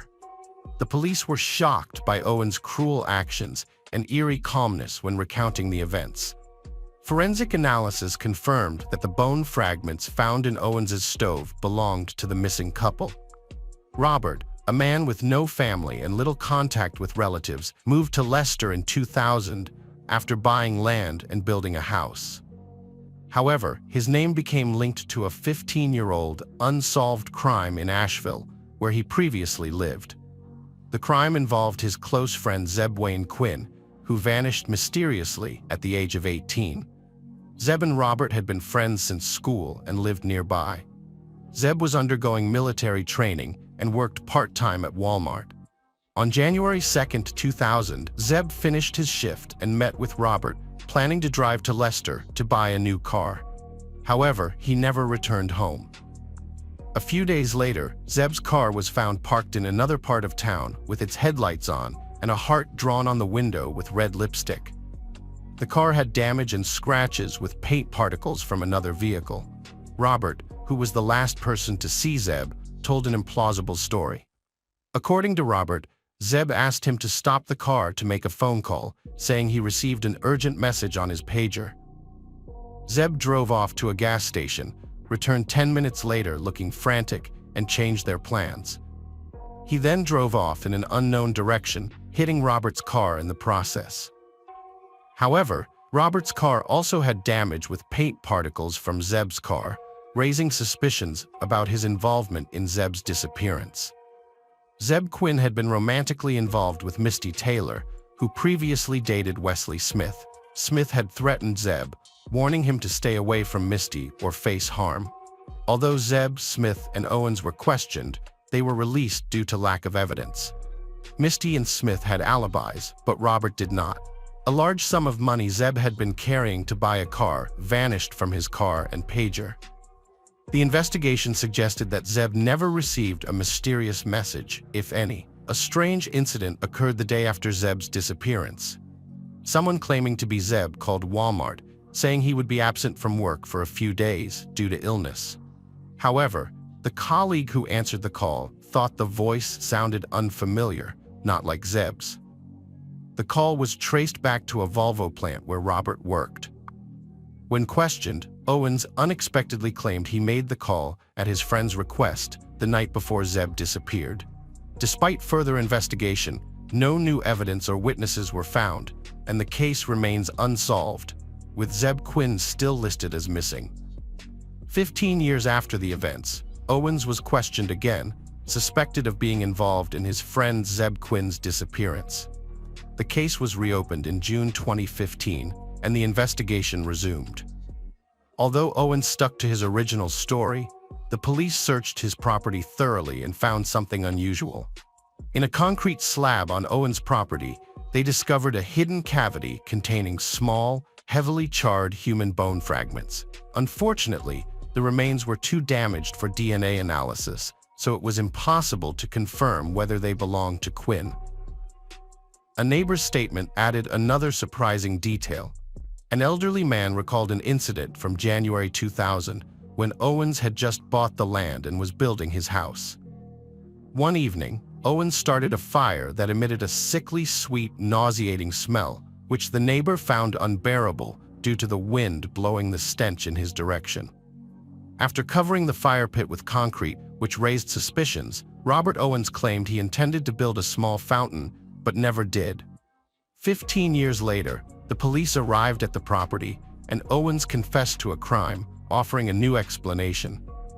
He stated that his uncle, Walter Owens, had murdered Misty's boyfriend, Zeb, at the request of Wesley Smith, who was still in love with Misty. Robert claimed he was unaware of the plan at the time and was only asked by his uncle to lure Zeb to a secluded area. According to Robert, his uncle had ordered them to stop their cars in a wooded area and then had Zeb exit his vehicle. Walter then shot Zeb silently and instructed Robert to help dismember and package the body. The body was burned on Robert's property that night and encased in concrete. However, it was not possible to question Walter Owens, as he had died several years prior to Robert's confession. The police found no evidence at the alleged crime scene, and Robert's story seemed unconvincing. He was charged with multiple crimes, including first-degree murder, murder of an unborn child, dismemberment, concealment of evidence, burglary, and robbery, which could have led to the death penalty. The defendant's lawyer argued that their client's depression and mental disorders, which required powerful medication, contributed to their actions. This defense strategy could have led to the defendant being found not guilty by reason of insanity and sent to a psychiatric hospital instead of prison. However, the prosecution and the victim's relatives were not satisfied with this possibility. Meanwhile, the investigation into Quinn's case was ongoing, which could have also resulted in the defendant avoiding punishment. In 2017, the defendant accepted a plea deal, pleading guilty to the murders of the Codes in exchange for avoiding the death penalty. As a result, they were convicted of second-degree manslaughter, as well as several other crimes including dismemberment, incineration of bodies, burglary, and robbery. Owens was sentenced to 59 years in prison. In 2022, he reached another plea deal with authorities, this time related to Quinn's case. Although he only admitted to being an accomplice to murder and helping to conceal evidence, he received an additional 12-year sentence, effectively extending his life sentence. After sentencing, Owens spoke to the court, asking the families of his victims for forgiveness. Despite this, he maintained his innocence, blaming an accident and his mental disorder, which he claimed was exacerbated by strong medication. However, the families of Christe and Joseph Coed, as well as Quinn's family, remained unconvinced. They rejected the notion of unintentional murder, believing that Owens acted deliberately and with selfish motives in both cases. Hello friends, welcome to our channel. Today we're going to take a look at another horrible case with you, the case of Celeste Mano. Celeste Mano was born on November 30th, 1997 in northeastern Melbourne, Victoria, Australia. She was the youngest of two children to Eggy Diro and Tony Mano, with an older brother named Alessandro. Although her parents divorced when she and her brother were young, her father remained involved in their lives, providing financial support and staying in touch. During her school years, Celeste was outgoing, active, and popular. She participated in sports and dance, led the cheerleading team, and had ambitious plans for her future. Initially, she aimed to become a lawyer and enrolled at the University of Melbourne to study criminal and civil law. However, as she neared graduation, she found law unfulfilling and switched her focus to advertising and marketing. In 2018, she landed a job at a large e-commerce company that sold various products online. Celeste, a highly intelligent and talented individual, rapidly advanced in her career, going from a call center worker to a department head in under 2 years. Her exceptional abilities, initiative, and organizational skills earned her widespread admiration from colleagues. Besides her professional prowess, Celeste was also known for her stunning physical appearance, having been a participant in her university's beauty contest. With many admirers since her youth, Celeste was cautious in selecting partners. One such admirer was Lou Nader, a 16-year-older colleague who showed strong interest in her from the moment she joined the company. Notably, Lou was a reserved and unsociable person who lacked career ambitions. Content with his long-held minor position, Celeste, a kind and smiling person, consistently turned down Louis's requests to go out with her, always doing so politely to avoid hurting his feelings. Despite this, Louis continued to try to get her attention through various means. To lighten the mood, Celeste would occasionally make jokes, but she remained firm in her decision to not pursue anything with him. Louis, however, misinterpreted her behavior as a challenge and believed that Celeste was simply playing hard to get, vowing to win her over no matter what. Louis's persistent attention was awkward, annoying, and refused to fade. Celeste maintained her composure, hoping that he would eventually lose interest or focus on someone else. However, as time went on, Louis became increasingly obsessed with Celeste, and his infatuation did not go unnoticed by those around them. One day, Celeste confided in a close friend and colleague that she would never consider a relationship with Louis, citing 3 reasons: his peculiar and unpredictable nature, his lack of ambition and life goals, and their significant age difference. Celeste's admirer, Louis, made the fatal mistake of neglecting his work duties in his fruitless attempts to win her attention and affection. As a result, his productivity plummeted, and he received 3 reprimands and warnings from senior management. Eventually, he was dismissed from his job in early autumn 2019. When Louis was fired, he was devastated and on the verge of tears as he packed up his belongings in the office.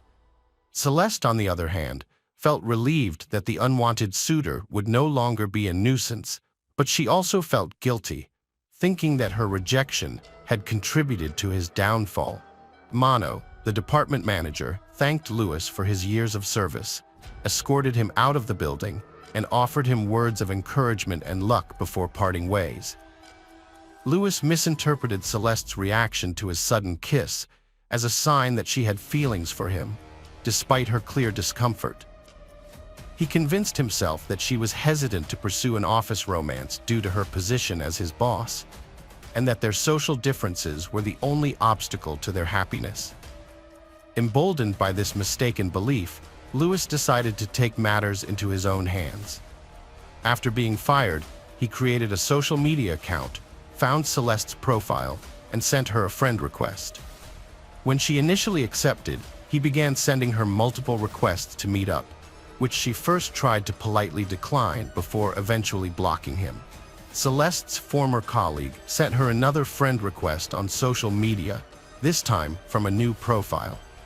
Despite her attempts to ignore him, he began commenting on her photos, complimenting her appearance, and suggesting they would make a great couple. She tried to limit her profile settings to prevent this, but a week later, she was still harassed. During a family gathering, Celeste confided in her relatives about the unwelcome attention, sharing the strange incident that occurred on the day he was fired. Her family listened, but they didn't take it seriously, assuming the admirer would eventually lose interest and leave her alone. What they didn't know was that the harassment was about to escalate. Although Lou didn't have Celeste's personal phone number, she started receiving romantic messages from an unknown number. She knew exactly who was behind them. The unwanted admirer sent her romantic poems, admired her beauty, and continued to try to convince her to go out with him. Mano received repetitive calls from her stalker, and she decided to answer once to have a direct conversation with him. She explained that there was no possibility of a relationship between them and asked him to stop contacting her. However, the stalker ignored her words and instead complimented her voice, expressing his happiness that she had finally answered his call. After this incident, Mano tried to block his number, but the stalker continued to harass her by calling from different numbers. This pattern of harassment persisted for months, during which Mano attempted to ignore him by blocking his numbers and fake social media profiles and not responding to his messages. She tried to maintain her daily routine, but the stalker's messages continued, transitioning from romantic to bold and threatening in nature. Eventually, the stalker's messages evolved from requests to demands, as he insisted on meeting Mano and sharing his delusional fantasies about what he would do to her. Celeste's situation took a dark turn when she discovered that her stalker, Louis, had started following her from work to her home, learning her address. At first, she didn't realize that Louis was physically present in her life, not just sending messages. She would occasionally catch glimpses of him near her home, but convinced herself it was just her imagination and paranoia. It wasn't until she finally acknowledged the truth that Louis was indeed following her every move, driven by his obsessive behavior. Celeste then sought police protection, requesting a restraining order to keep the stalker away from her and her home. However, the police were uncooperative and dismissive of her concerns. According to them, Lewis hadn't broken any laws since writing poems and sharing explicit fantasies and messages wasn't illegal. Without concrete evidence of Lewis's stalking, the police brushed her off, telling her to leave the precinct and let them focus on catching real criminals. A restraining order was finally issued against Sacco, prohibiting him from contacting Celeste in any way. At first, he respected the order and disappeared from her life for a few weeks, giving Celeste a sense of freedom and relief. However, her peace was short-lived. Less than a month later, she started receiving messages from unknown numbers. Sacco was pleading and then demanding that she drop the restraining order, claiming it was interfering with their supposed romantic relationship. Celeste immediately reported these messages to the police, as Sacco was violating the restraining order. As a result, he was fined and warned that further violations would lead to harsher consequences, including possible jail time. After this incident, Sacco remained quiet for almost 2 months, leading Celeste to believe he had finally left her alone. During this time, Celeste met Chris Redale, a young man who shared her interests, values, and goals. They quickly formed a romantic connection. Celeste opened up to her new boyfriend, Chris, about the harassment she had suffered at the hands of a former admirer. Although it had been over a month since she last heard from him, she still felt anxious about the situation. Chris was supportive and reassuring, doing everything he could to make her feel safe and cared for. As their relationship progressed, Celeste felt comfortable enough to introduce Chris to her family at a dinner gathering in early November.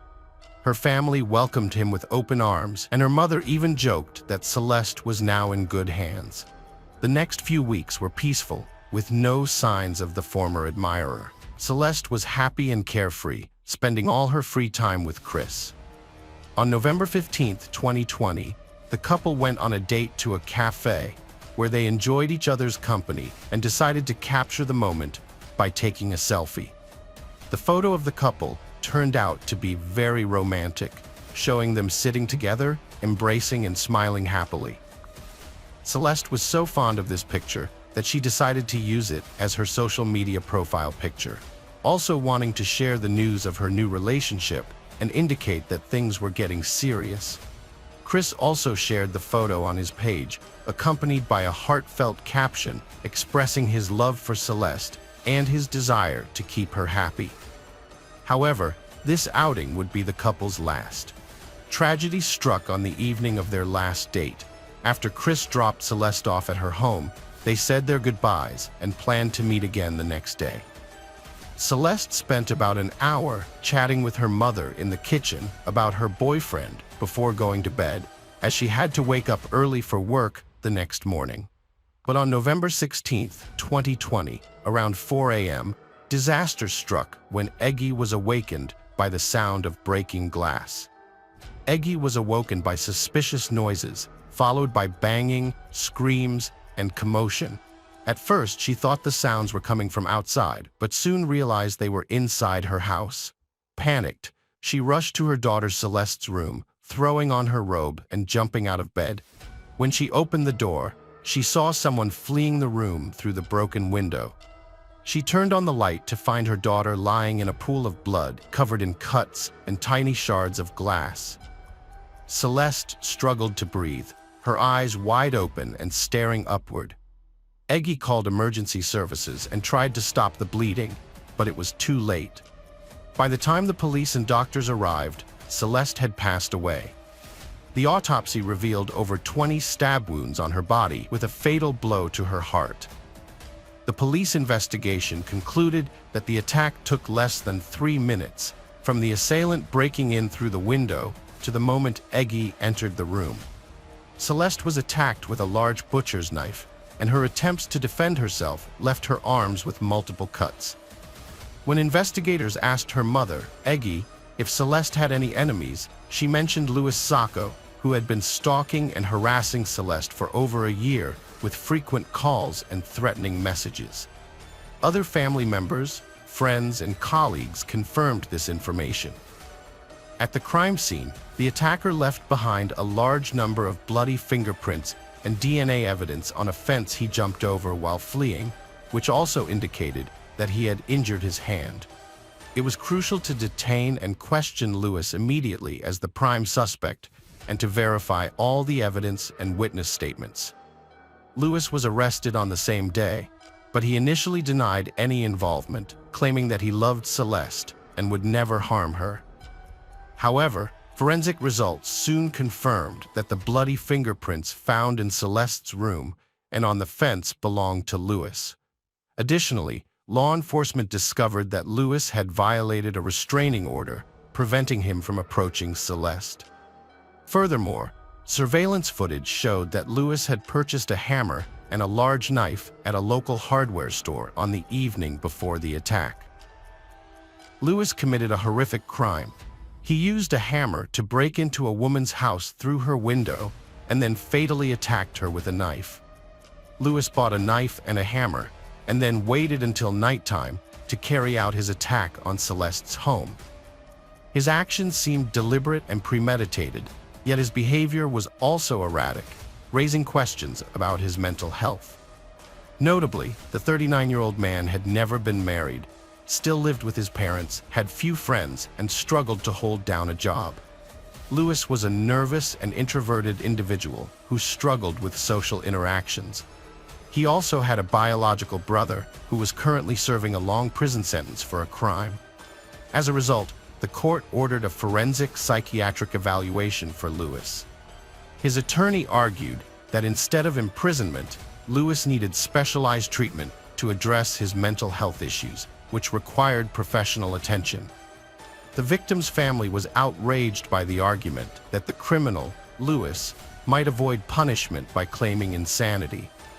However, psychiatric experts concluded that although Lewis suffered from mental disorders, he was fully aware of his actions during the crime and had even planned it in advance.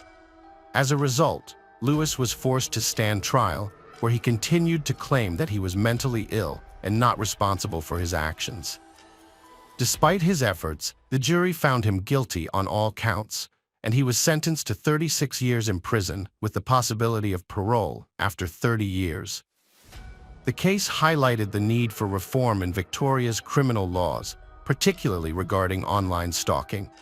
Celeste, the victim, had reported Lewis to the police in 2020, but her complaint was not taken seriously because the law did not consider online harassment a crime. Her mother, Eggy, worked tirelessly to develop Celeste's law, which would have introduced criminal liability for stalking on social networks. Although Eggy presented over 40 recommendations to the Legislative Commission, almost all were rejected. Research showed that most online stalkers do not escalate their behavior, and the resulting amendments only restricted access to confidential social media information and allowed restraining orders in severe cases. Unfortunately, stalkers still faced no criminal liability, and Celeste's law was never enacted. Hello friends, welcome to our channel. Today we're going to take a look at another horrible case with you. The case of Catherine Wells Burr. Catherine Wells Burr was born in 1989 in the United Kingdom to parents Phil and Jane Wells Burr. She had an older sister named Lynn. During her 2010 university break, Catherine met Rafal Novak, a 31-year-old employee, on a new vacuum cleaner production line. Rafal, a tall, handsome blonde from Poland, caught her attention.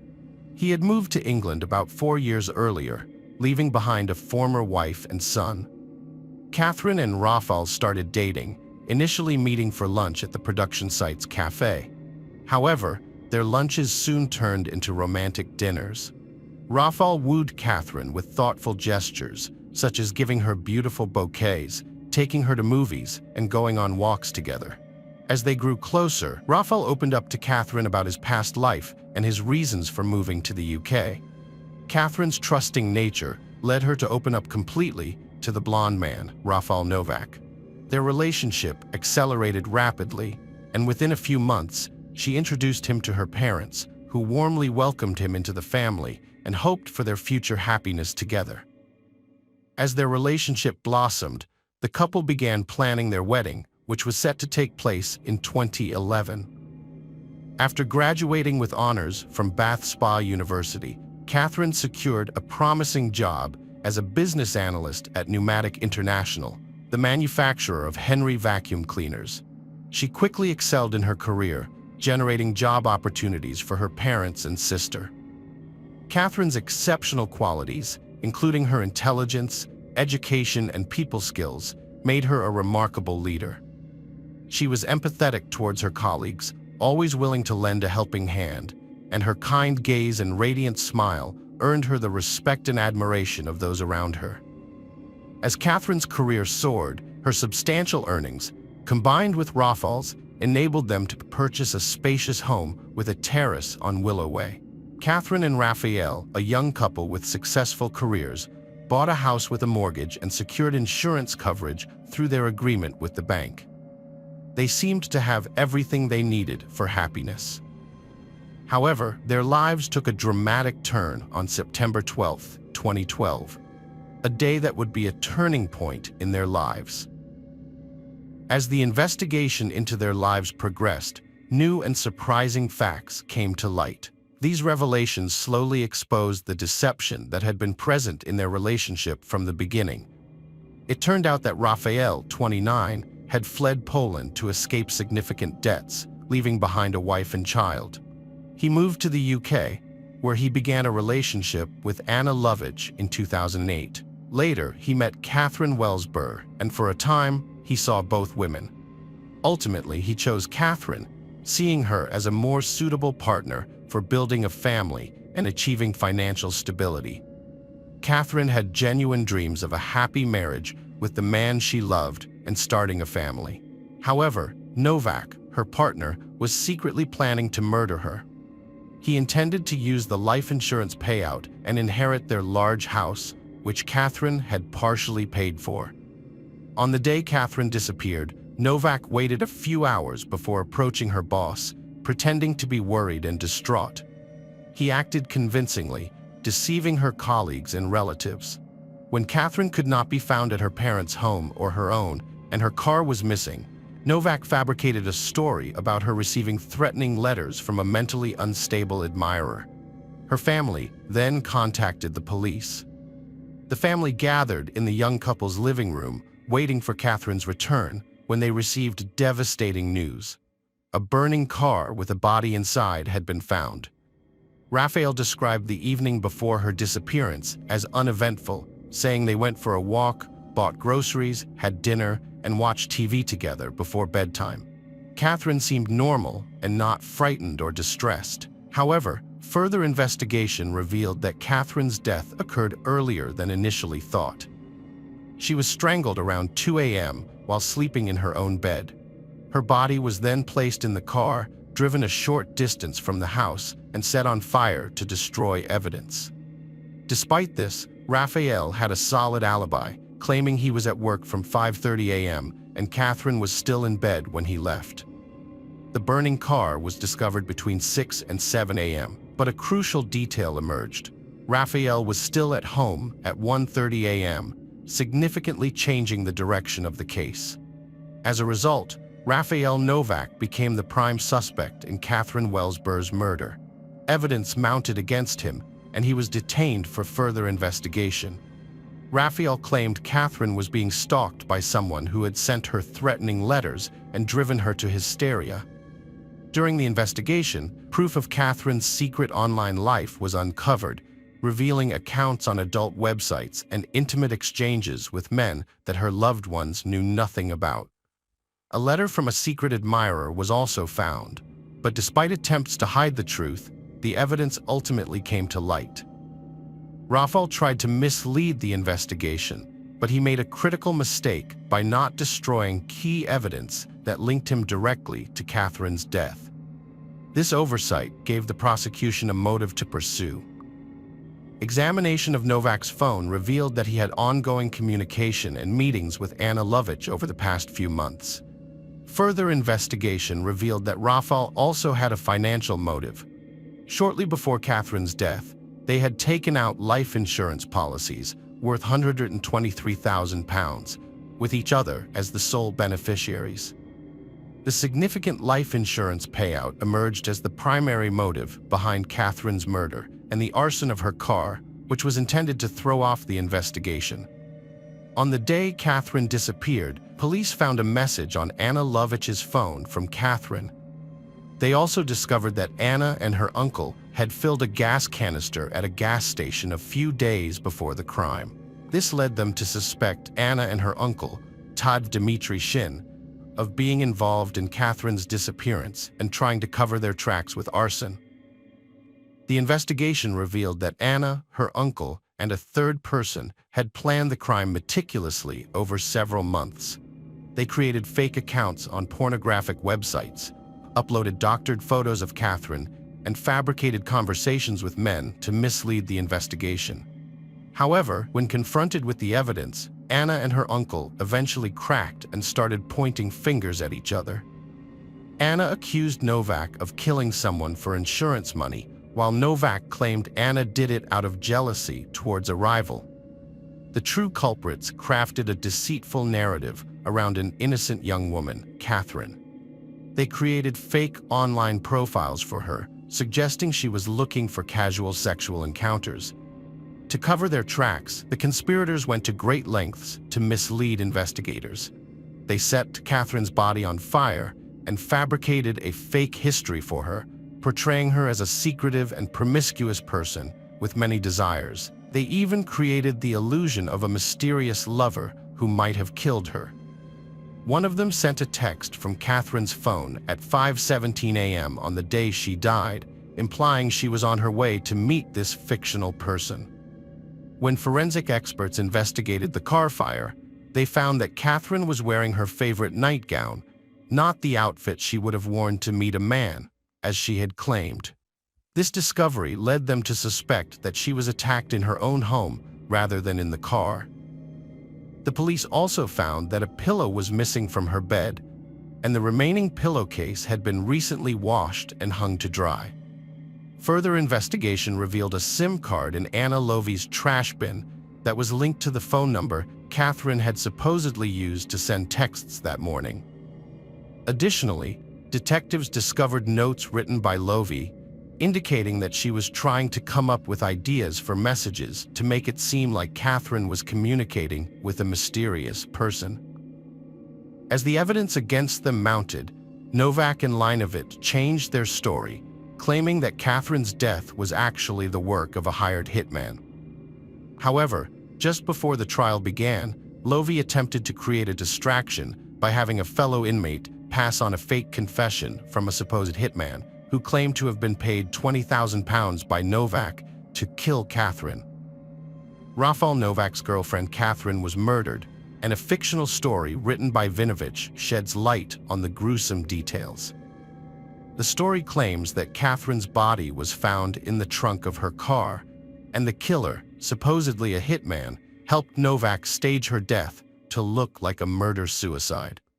According to the story, Novak placed Catherine's body in the driver's seat, removed the tape from her mouth, put on her shoes, buckled her seatbelt, and kissed her goodbye before setting the car on fire.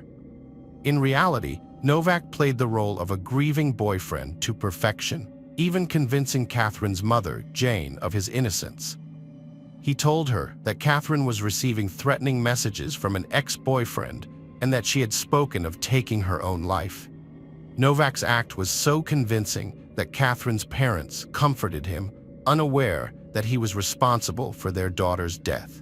In fact, Catherine's mother even hugged Novak after her death and allowed him to call her mom.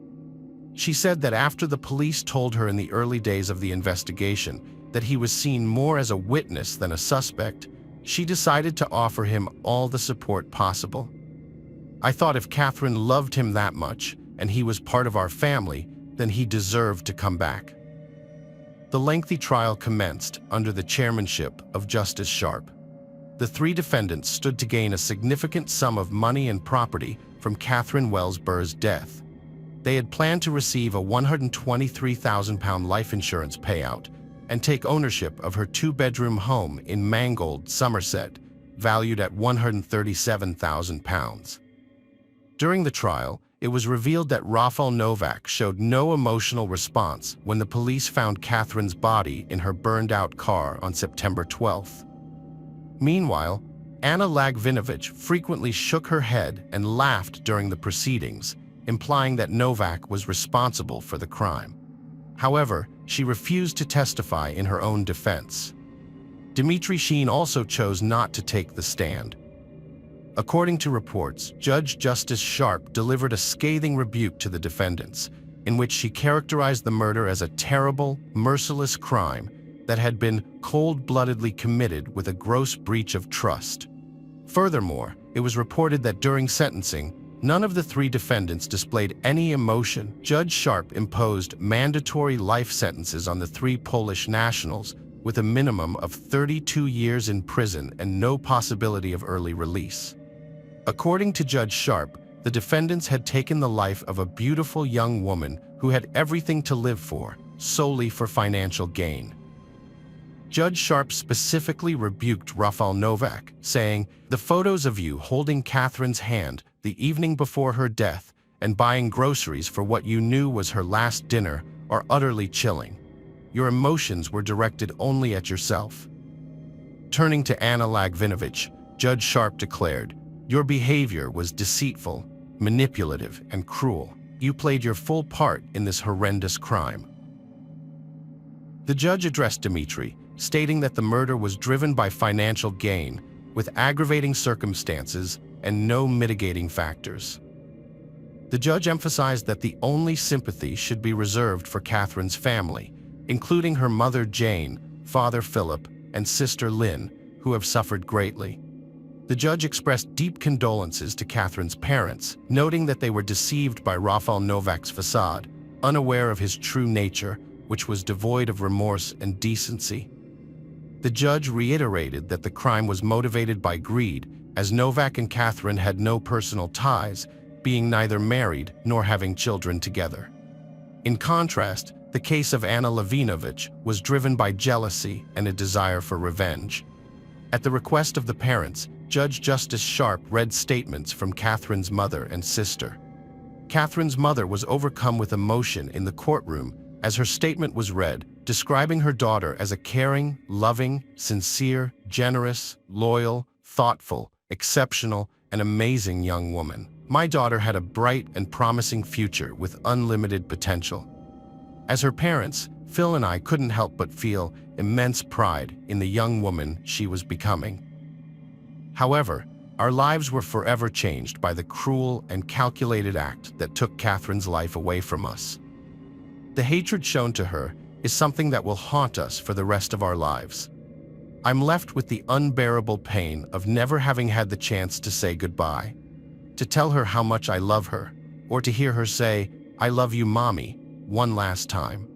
Catherine Wells-Burr's father, Philip, was outraged that his daughter's boyfriend, Rafał Nowak, had betrayed their trust.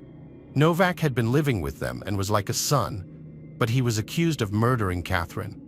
Despite his innocent claims, Nowak showed no emotion when Catherine's body was found, and initially didn't mention her when questioned by police. Instead, he asked for a steak dinner.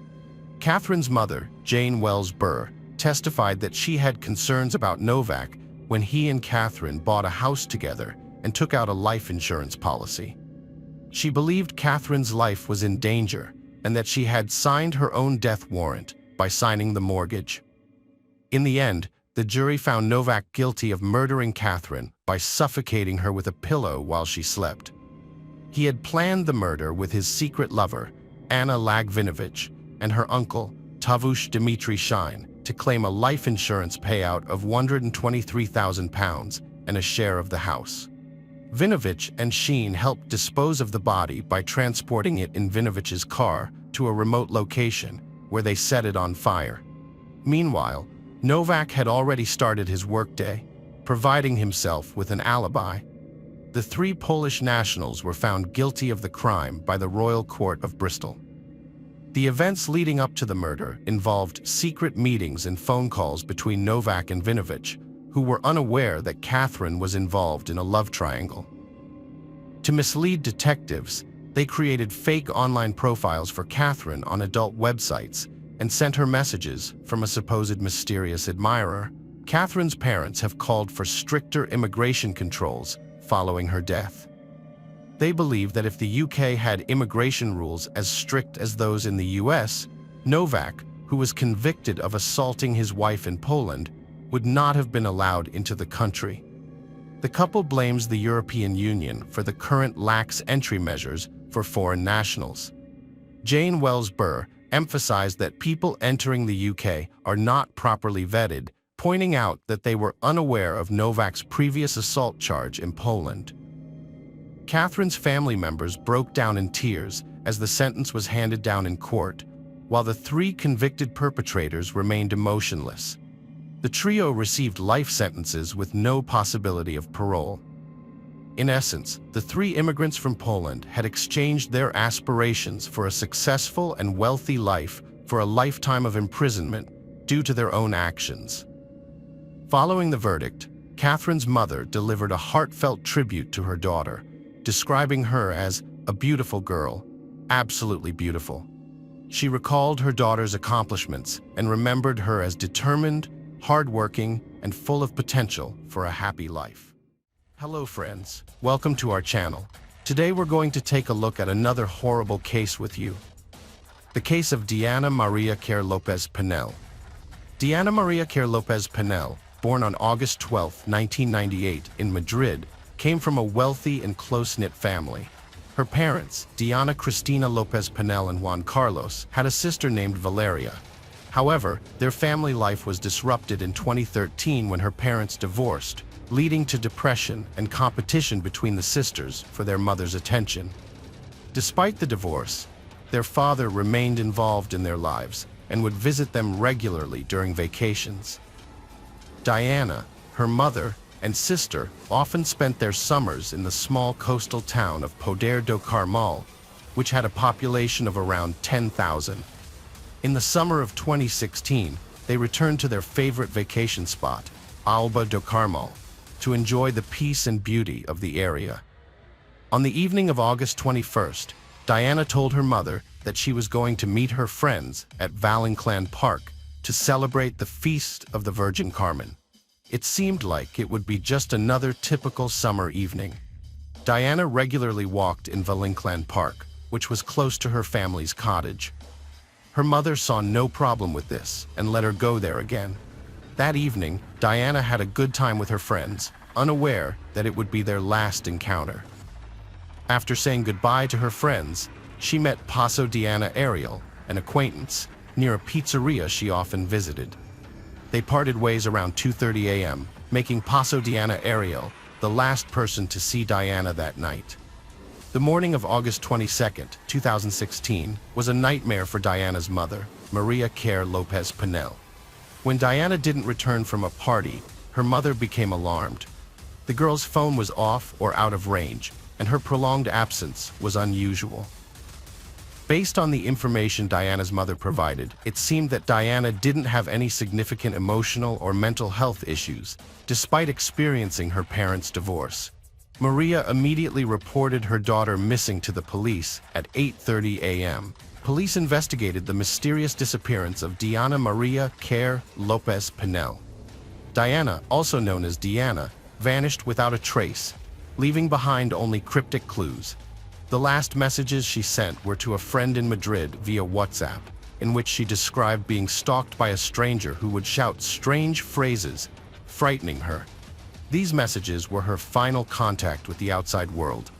To retrace Diana's steps, the police searched the road she would have taken to get home. Along the way, they found a black hairband, similar to the one Diana wore that night. Unfortunately, it was the only clue found at the scene of her disappearance. Investigators had no other leads, despite questioning Diana's friends, who couldn't provide any helpful information. The lack of CCTV cameras on the last part of Diana's journey made it even more challenging. The dimly lit and deserted street had few landmarks, including some garages and a rundown Boomerang nightclub. Some witnesses reported seeing Diana exit a car with 3 men, then get into another car that drove her away from the port. However, these accounts were not corroborated. Investigators explored 2 main theories. First, that Diana was kidnapped by someone she knew, and second, that she was attacked by a stranger. Diana's mother even proposed a third possibility, that her daughter was taken away on a boat. Diana's friend and ex-boyfriend claimed that she met a man from Morocco and they purchased hashish together. However, this information only added to the mystery of her disappearance. The media reported that the clothes Diana wore that evening were found, but her mother denied this, stating that no such discovery was made. Furthermore, Diana left her credit card and identification behind, which suggested that she did not intentionally run away. This, along with other circumstances, indicated that her disappearance was not voluntary. Diana's disappearance remained a mystery despite efforts to solve it. The media soon revealed that Diana had argued with her mother just before she vanished, which led to reports of Diana having a nervous breakdown and requiring medical attention. Her younger sister Valeria, 16, was also hospitalized with similar symptoms. To avoid further conflict and litigation, the father was granted custody of Valeria. This decision was made on September 1st to prevent more tension in the community, which was already on edge due to Diana's disappearance. The father and daughter left town, fueling rumors that they were hiding something important. According to Diana's friends, it was not unusual for the sisters to run away from home, especially Valeria. The family had complicated relationships with frequent quarrels between the mother and daughters. Diana's mother was criticized for being overly anxious when Diana failed to return home, considering Diana had often left home on Wednesdays without incident. However, the family's actions raised suspicions when they canceled a scheduled press interview, citing emotional distress at the possibility of never seeing their daughter again. New information emerged on September 11th, contradicting the mother's claim that Diana didn't have mental health issues. It was revealed that Diana had gone missing for 3 days in April, and her mother had not reported it to the police. Diana would often turn off her phone to upset her mother, and had expressed a desire to no longer live with her. The letters exchanged between Diana and Valeria, published in the press, revealed that both sisters struggled with serious emotional issues. Valeria's problems were severe enough to land her in the hospital multiple times in the past year, including an incident where she had to have her stomach pumped due to a prescription drug overdose. With the investigation into Diana's disappearance stalled, prosecutors have shifted their focus to investigate the alleged abuse of Valeria, the youngest daughter of the Lopez Panel family. Meanwhile, the search for Diana continues at full speed, with investigators working intensively to uncover the truth about her disappearance. Forensic experts analyzed various items belonging to Diana, including her toothbrush, comb, computer, diary, and prescription drugs, but found no leads. They also questioned her acquaintances, such as a Moroccan man she had a brief relationship with, but, again, no conclusive results. Despite extensive searches in the surrounding areas, the investigation remained stagnant. The search efforts focused on the mountains, forests, rivers, and lakes near the disappearance site, but Diana's phone signal was last detected in the Tarragon area, 13 miles away from her family's location, around 3 a.m. on the night of her disappearance. 72 days passed with no resolution, and all leads remained unconfirmed. However, the police did find a phone matching Diana's, which her father confirmed belonged to her. In a surprising twist, Diana's Facebook profile was activated 2 months after her disappearance, prompting friends and relatives to notify the police and provide screenshots. The Remind Password function had been used to bypass entering profile login details, leading to 2 possible explanations.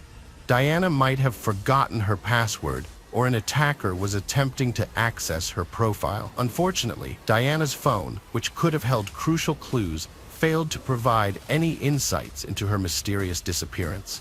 On November 10, 2006, investigators finally identified the driver of the car, in which Diana was last seen. Significantly, this individual had a prior record of human trafficking charges. However, details about his potential involvement in Diana's disappearance were kept under wraps to avoid jeopardizing the ongoing investigation. A pivotal incident occurred on December 25, 2017. A girl was accosted by a man who demanded her phone and threatened her with a weapon. The frightened victim screamed for help, and a passing couple rushed to her aid, rescuing her from the assailant who tried to drag her into a car. After the victim reported the incident to the police, providing a description of the attacker and their license plate number, officers arrested 41-year-old Jose Enrique Abinay, also known as Elo, the next morning. A background check revealed that Abinay had a prior criminal record and a surprising connection to a previous case. He was the same driver detained in 2016 for suspicion of kidnapping Diana Kerr, but was released due to his wife's alibi. Further questioning of Abinay and his wife led to a breakthrough. The wife confessed to previously lying, stating that her husband was not at home on the night of Diana's disappearance and did not return until 4 a.m. Under pressure, Abinay finally admitted to accidentally hitting Diana with his vehicle and fearing the consequences, disposing of her body rather than reporting the incident to the police. José's original story changed when he confessed to kidnapping and murdering Diana. He claimed that he went to the beach to collect gasoline from abandoned cars and came across Diana there. José kidnapped Diana, attempted to sexually assault her, and eventually strangled her. Diana Kerr's disappearance was a long and distressing ordeal for her family and those who followed the case. The nearly 500-day investigation, accompanied by relentless media speculation, only added to her loved one's suffering. The unfounded accusations against Diana's parents further complicated and hindered the investigation. Nevertheless, through diligent investigation and the testimony of a second victim, investigators gathered sufficient evidence to identify the perpetrator. Diana will be fondly remembered by her loved ones as a vibrant and lively young woman who tragically crossed paths with a violent criminal. Her story highlights the importance of unity in combating crime, ending impunity, and ensuring the safety of all citizens. Unfortunately, Diana's body was hidden by the perpetrator, who refused to disclose its location for a long time. Eventually, after much effort from family and friends, they were finally able to locate her remains in an abandoned warehouse's well in January 2018. This allowed them to give Diana a proper farewell and burial. As for the perpetrator, José, he was sentenced to life imprisonment with the possibility of parole after 35 years.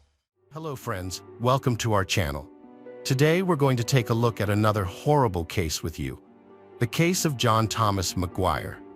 Life in an orphanage is difficult and unpredictable.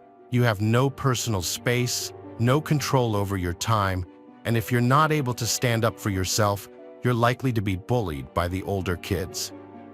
Amanda and Anna Marie McClure, however, were a little more fortunate because they had each other. With two of them, they were more able to defend themselves. The sisters preferred to keep to themselves and didn't try to make friends with anyone else.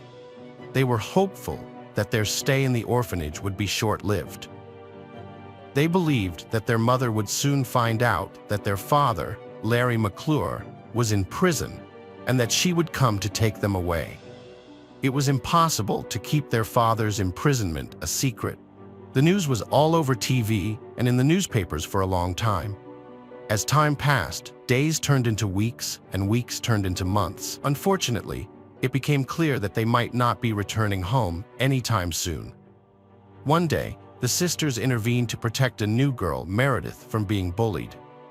Meredith had a difficult past, having lived with a mother who was addicted to drugs. She was very thin, scared, and would jump at the slightest noise. After her mother died of an overdose, Meredith was too afraid to call for help and ended up in the orphanage. Amanda and Anna Marie kept the reason for their presence a secret, brushing it off when Meredith asked about it with a fabricated story about a policeman father who died in the line of duty. However, The truth eventually emerged that their father was not a deceased police officer, but a living criminal serving time in prison for violent sexual crimes against a young girl. This revelation made their lives a living hell. Luckily, the sisters soon got a second chance when two separate families adopted them almost simultaneously, allowing them to start anew. Unfortunately, this meant they would be separated and lose touch with each other. There is no information available about the sisters' experiences in their foster homes. What is known is that Amanda, 29 at the time, met her future husband, John McGuire, now 38. Her adoptive parents had worried that Amanda would remain single forever, given her lack of biological family and the emotional trauma of her mother's betrayal. Larry McClure, the father, was released on parole and returned to Virginia, where he lived in a mobile home. He was determined to reconnect with his daughters. First, he visited Amanda's foster parents, Guam and Alex, and introduced himself, asking to see Amanda and requesting her contact information. At the time, Larry was dishonest about Anna Marie's whereabouts, claiming she lived in North Carolina, 186 miles away, when in fact, he had never seen or spoken to her. Despite this, Larry was able to meet with Amanda, and their reunions eventually led to him introducing her and her friend John to illegal drugs that he manufactured in his camper. The tragic events unfolded on Valentine's Day. John, who was still recovering from the effects of drug abuse and was deeply in love with Amanda, decided to surprise her with a romantic evening at home. However, during the meal, John's affectionate words to Amanda made Larry extremely anxious, causing tension to build. Larry stopped his son-in-law John from speaking and asked if he could be completely honest with his wife Amanda. John agreed, and Larry suggested a game. John's legs were tied, and he was asked to answer all questions about his life truthfully. At first, the questions were harmless, but as Larry became more intoxicated, he started accusing John of being an undercover FBI agent. 3 weeks later, Larry and Amanda got married. To keep their relationship a secret, Larry changed his name. The new family decided to start fresh in Kentucky, vowing to quit illegal substances for good. To blend in with their neighbors, they even hung a U.S. flag on their rented house's door. By 2019, John's family, including his ex-wife and parents, had become worried because they hadn't heard from him. John's mother even went so far as to file a missing person report with the police. Meanwhile, Larry was in trouble with the law again. He had failed to notify the authorities that he had moved to a different state, which violated the terms of his probation. As a result, he was sent back to prison. Larry's mental state had deteriorated significantly due to his long history of substance abuse and mixing drugs with alcohol. Suddenly finding himself in a place where he couldn't access these substances triggered withdrawal symptoms, including increased anxiety and a blurred sense of reality. It's likely that this led him to make irrational decisions, such as marrying his own daughter. Larry became convinced that the real reason for his parole violation was to search for John's body, which he believed was buried in his backyard. He urgently needed to get a message to his daughters, Plaudard, Amanda, or Anna Marie, to dig up the body parts and rebury them in a different location. However, all prison calls are monitored, so he had to find a way to convey this information discreetly. Larry meticulously prepared a speech, considering every detail, but was prohibited from making any phone calls. Despite this, he eventually couldn't resist and confessed to the duty officer, although his intentions remain unclear. Larry's reasoning was that if he confessed to the murder before being charged, he might avoid the death penalty, and if he implicated his daughters, that would be even better. However, the officer was initially skeptical, wondering what Larry was talking about. Why would this addict incriminate himself? Nevertheless, the officer was required by law to investigate Larry's claims. Initially, the officer intended to perform a cursory verification, simply confirming that a statement had been made and the alleged crime scene had been checked, but finding nothing. However, it was discovered that John was indeed missing, and as a precaution, a police unit was sent to Larry's residence. Upon searching the area, they found traces of lime, just as Larry had mentioned, and soon every aspect of his confession was corroborated. The McClure sisters were promptly apprehended. Amanda and Anna Marie were stunned when their father and husband, Larry, confessed to a brutal murder. Their shock turned to disbelief when Larry tried to shift the blame, testifying that his daughters were responsible for the crime and he was an unwitting participant. As the family's story unraveled, each member attempted to distance themselves from the crime, claiming it was an accident. John's relatives were especially grief-stricken, as they had to come to terms with the fact that his body was never found, only remains. These remains had to be retrieved from forensic experts and transported to his parents for burial in a closed coffin. Despite the challenges, John's parents were able to lay him to rest, thanks to the help of friends who contributed financially, assisted with transportation, and made funeral arrangements. John was finally laid to rest at a Lutheran church on October 25, 2019. On February 15, the day after Valentine's Day, a member of the McClure family posted a message on John's Facebook page, pretending it was from him. The message said he was going on a trip and would be out of touch for a long time, and asked his friends not to worry about his extended absence. This was a tactic to mislead everyone, as the family knew they were about to kill John and didn't want to arouse suspicion. Despite the heinous nature of their crime, during the trial, Larry and Amanda received an additional 6 months in their sentence due to their incestuous marriage, which is illegal in their state. The trial began, and Larry was given the floor. He stated that he had felt remorse for his own children for most of his life. He admitted that when they were very young, he had committed a serious crime that put them in an orphanage. He explained that their birth mother had abandoned them, and he was the only one who had a heartache for his little ones. He expressed his extreme gratitude to the people who had adopted his babies. He said he would not hide, and even attended churches and prayed for their adoptive parents when he got out. He confessed that he had crazily wanted to make up for all the years he had missed. He confessed that he could have walked away from the crime if he had convinced Amanda not to do it, but he didn't. He admitted that the judge and jury would probably not understand him, and he shared their point of view, but emphasized that they weren't in his shoes. He mentioned that John was a fine young man and expressed his regret for John. He stated that if he could, he would turn things around, but no one could raise the dead, and he couldn't say no to Amanda, his favorite and youngest daughter, who didn't care about John. All Amanda wanted was to be able to withdraw government money from John's account. The trial went on for a very long time as the defendants flip-flopped back and forth on the decision to kill John.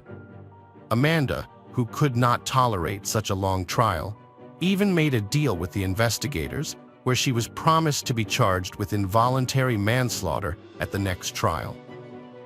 Larry had given a very different speech when it all started, stating that the four of them had bought the ingredients to make illegal substances and went back to his trailer where he had started making them. Amanda had come up to him and said she wanted to get back at John. He explained that John, under the influence of drugs, had raped Anna Marie, who then got pregnant, and that he had to earn the trust of his daughters after all those years apart, so he couldn't refuse. Larry blamed himself for that and thought every day that he should hang himself, but questioned why it should be him if the crime was their fault. After Larry's speech, John's family got the floor. His mother sobbed non-stop, so much so that she couldn't say a word. She expressed that even if she could ever forgive the McClure family, she would never be able to forget what happened.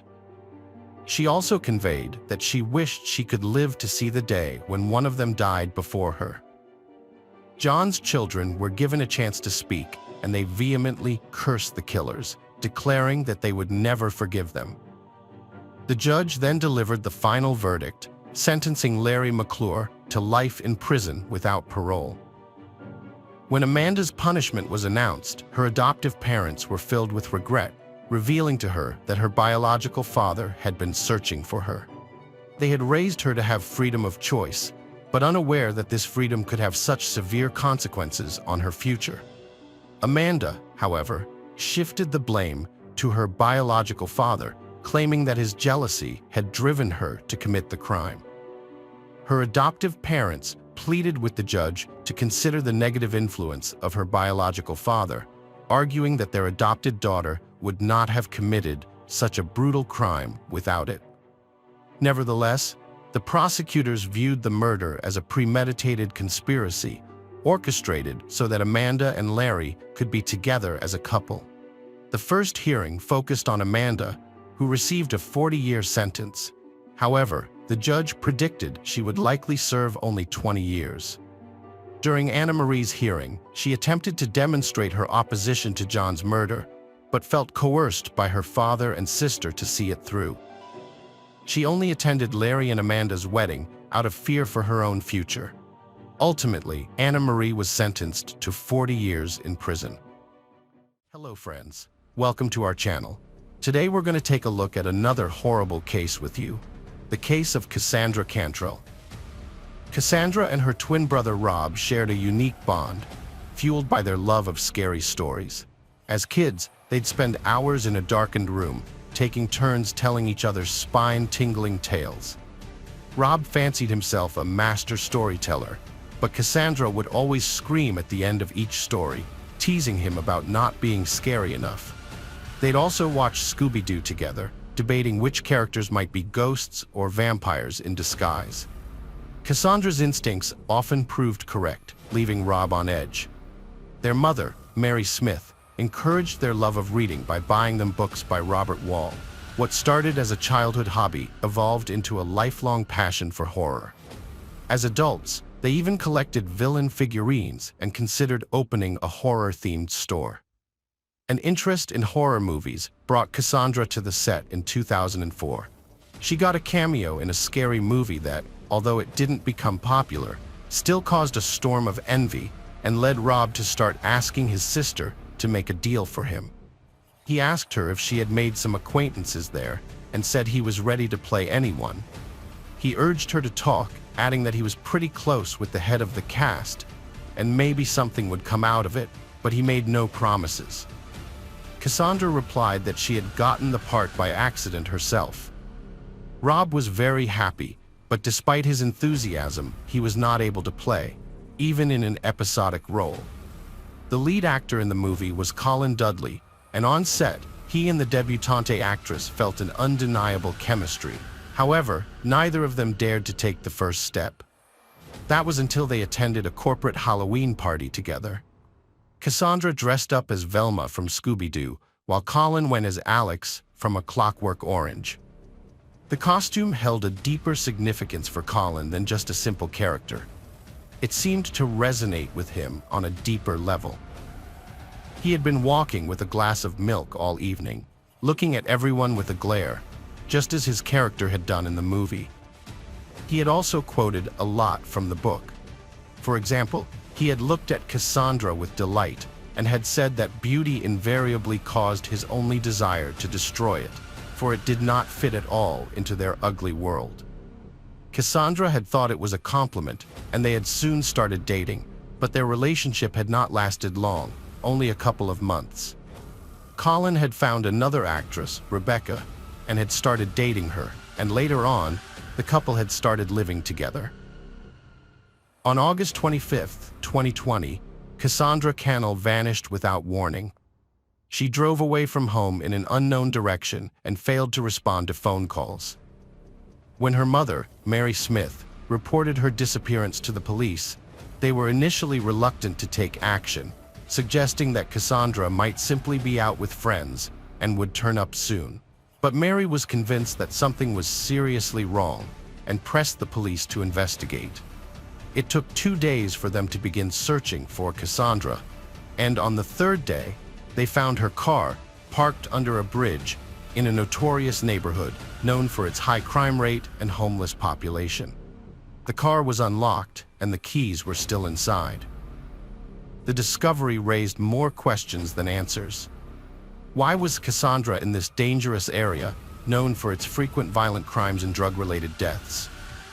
The police had to canvass the neighborhood, questioning homeless individuals who, unsurprisingly, were hesitant to cooperate with the authorities. The residents living under the bridge, who spent their days drinking, had no information about Cassandra's whereabouts or when her car arrived. This lack of knowledge was hardly surprising. The detective in charge of searching for Cassandra had obtained her cell phone billing records, as per protocol, but based on his experience, he doubted it would lead to any useful leads, and indeed, it didn't. The signal from Cassandra's phone indicated it was in the nearby body of water under the bridge. Unfortunately, this meant the detectives would be unable to retrieve the phone and access the crucial information it held. Prior to conducting a thorough search of the coastal area, a team of divers stood on the shore and tested the distance they could throw rocks into the water. This test would help them gauge the likelihood of finding the phone. Cassandra's mother had mentioned that her daughter's phone case was adorned with distinctive rhinestones, making it easier to spot. As it turned out, the phone was soon found, but sadly, Cassandra's body was not in the water. While the detectives presented this as a positive development, Cassandra's mother remained distraught and unconsoled. She seemed to have gotten used to the idea that her daughter was dead, and the only thing she wanted was for her body to be found and for the nightmare of uncertainty to end. She sadly mentioned that she had been looking forward to her granddaughter, wanted to be a grandmother sooner, and didn't even have time to give her a crib, which was just sitting in the garage in a box. She wondered what she should do with it now, not realizing that this became important information for the investigation. According to statistics, a large number of crimes against pregnant women are committed by their partners. However, Mary Smith's daughter, Cassandra, was not married and did not have a partner. Despite her age, Cassandra was not in a relationship with anyone. Mary was puzzled because Cassandra had gotten pregnant, but she had no information about the baby's father. Cassandra had been in frequent contact with someone, often calling and messaging them. However, the phone number of this person was not recorded in Cassandra's phone book, and Mary couldn't remember the number. This lack of information left Mary in the dark about the identity of her future grandchild's father. Cassandra frequently communicated with a person without saving their number, which was unusual. Typically, girls couldn't keep their relationships completely secret and would confide in at least one friend, especially when it came to sensitive topics like pregnancy. In this case, the friend was acquainted with police officers. In conversation with the police, Cassandra revealed that she had reunited with her former boyfriend, Colin Dudley. Although their initial relationship in 2004 was brief, it was surprising that they reconnected after 15 years apart. What was even more unexpected was that Colin, with whom Cassandra worked on a movie set in 2014, was the one who reached out to her. Colin reached out to Cassandra on Facebook, expressing condolences and sharing the recent loss of his father, with whom his wife Rebecca had a troubled history. Cassandra, motivated by kindness, agreed to meet Colin to offer comfort, but their encounter blossomed into a romantic connection. From 2014 onwards, Colin led a double life, juggling two families, with Cassandra as his mistress. When Cassandra discovered she was pregnant, she chose not to inform Colin, recalling his earlier statement that he didn't want children and was happy with Rebecca's infertility. Fearful that revealing the pregnancy would disrupt his primary family, Cassandra kept the news secret. However, as her belly grew, it became increasingly difficult to conceal. To avoid arousing Colin's suspicion, Cassandra stopped seeing him. Cassandra knew she couldn't keep her secret hidden forever. Lying about having another boyfriend would hurt Colin and lead to their breakup. So she made the difficult decision to tell him the truth. She was pregnant with his child. Over the phone, Colin initially remained silent, but then surprisingly expressed his delight at the news. Cassandra believed he was genuinely happy about it. Meanwhile, A detective arrived at Colin's house and knocked on the door. Colin's wife answered, and the detective, not wanting to discuss Colin's missing mistress in front of her, introduced himself as an old friend of Dudley's, avoiding any awkwardness. Colin quickly left the house with the detective, shutting the door behind him, and walked away from the house without even waiting for an introduction. He seemed to have been expecting their meeting. Colin thanked the detective for being discreet about his credentials in front of Rebecca. He spoke in short sentences, explaining that he had heard Cassandra was missing and found it extremely strange. He admitted he couldn't even guess where she might have gone. He told the detective that Cassandra had confided in him about her fight with her brother and was worried about it. He had advised her to make amends, but didn't know if she had taken his advice. The detective already knew about the fight between Cassandra and her brother, Rob, who had spoken to him about it. Rob had refused to meet with Cassandra on the day she disappeared, which he now regretted. Colin blamed himself for not being able to prevent her disappearance, thinking that if she had visited him that day, she might still be safe. Colin confessed to the detective that he wasn't a good person and acknowledged his past mistakes. He had secretly dated his ex-girlfriend, Cassandra, while still married to Rebecca, knowing it was wrong. He believed that his actions would have consequences in the afterlife, but insisted that he couldn't help who he fell in love with. After his father's death in 2014, Colin resumed his relationship with Cassandra, fulfilling one of his father's wishes. He had broken up with her soon after Christmas, which his father had criticized him for. His father had liked Cassandra, unlike Rebecca, whom he hated. Colin explained that living a double life for 5 years had been exhausting and guilt-ridden. He made excuses to hide his late-night returns, pretending to go on business trips or fishing, which he despised. He even bought fish to deceive Rebecca, who would cook them, despite the smell making him sick. Colin mentioned that Cassandra was pregnant, but didn't know who the father was. He heard from a close friend that Cassandra claimed the baby was his, which he found hard to believe. Lately, Cassandra had been avoiding him, and he understood why, as she wanted a family, something he couldn't provide. The detective asked Colin when he last saw Cassandra, and he replied that he couldn't remember, guessing it was around 3 to 4 months ago, except for a brief encounter at the mall when his wife was in the fitting room. Colin asked the detective if they thought they would find Cassandra alive, and the detective assured him they were doing everything possible. However, this wasn't Colin's last encounter with the detective. The police discovered that Colin was the owner of the unsigned phone number Cassandra's mother had mentioned. It turned out that Cassandra had frequently called Colin, including on the day she disappeared. Additionally, CCTV footage from the train station near the bridge where her car was found showed a suspicious man on the platform.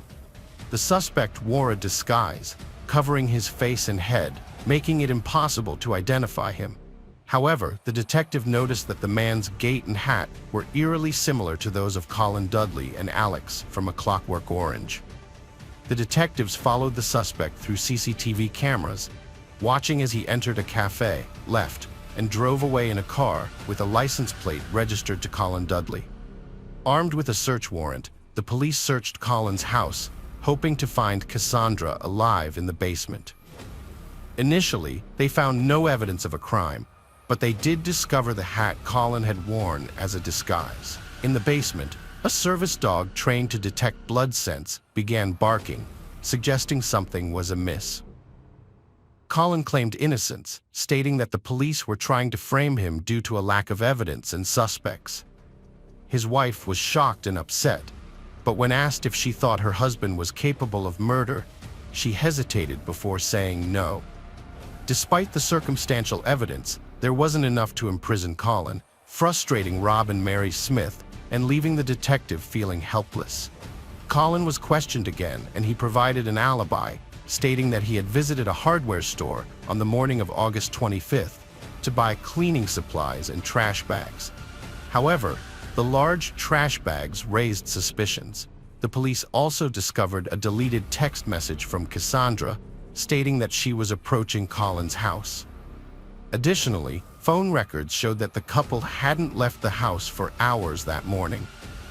Colin had turned off his phone, but accidentally left Cassandra's phone on, allowing the police to track his movements, including his presence on CCTV cameras.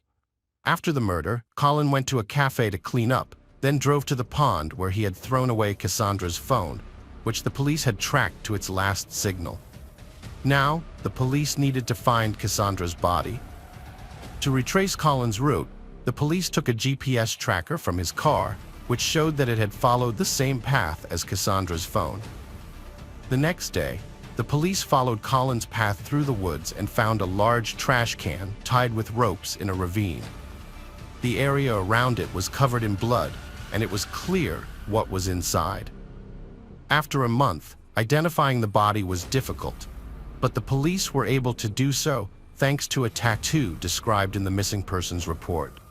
Colin was arrested and charged with murder. A forensic examination revealed that Cassandra died from a fractured skull caused by blunt force trauma. The police also found traces of blood in the basement of the Dudley house that couldn't be fully cleaned. Rebecca, Colin's wife, had been in a different part of the house and hadn't heard anything. She also revealed that Colin had never wanted children and had lied about her infertility. The police considered this a motive for the crime. During the trial, due to a lack of witnesses and physical evidence, the jury couldn't be convinced that Colin had committed the murder. So, the court offered Colin a deal. If he pleaded guilty, he would get a shorter sentence. Colin was sentenced to 26 years in prison.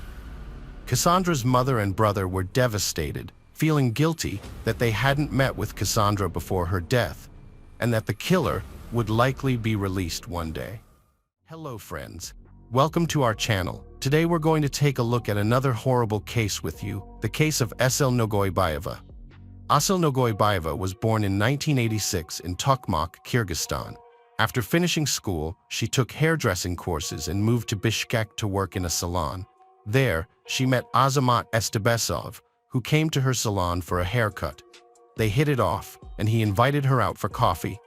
Aysel's family approved of Azamat, who was religious and respectful of Muslim traditions. At 19, she married him, and soon they had a son. However, Azamat's behavior changed, and he became abusive. One evening, while bathing their son, Azamat accidentally poured too much water on him, causing the child to cry. Aysel reacted angrily, and Azamat responded by hitting her in the face. Aysel left with her son and went to her mother's house. Azamat apologized and begged for forgiveness, promising it would never happen again. However, Aysel, who had grown up without a father, was determined to make her marriage work for the sake of her son. She believed Azamat's apology and thought they could move forward. The family returned to Tokmak, and Aysel became pregnant with their second child. However, Azamat's abuse continued.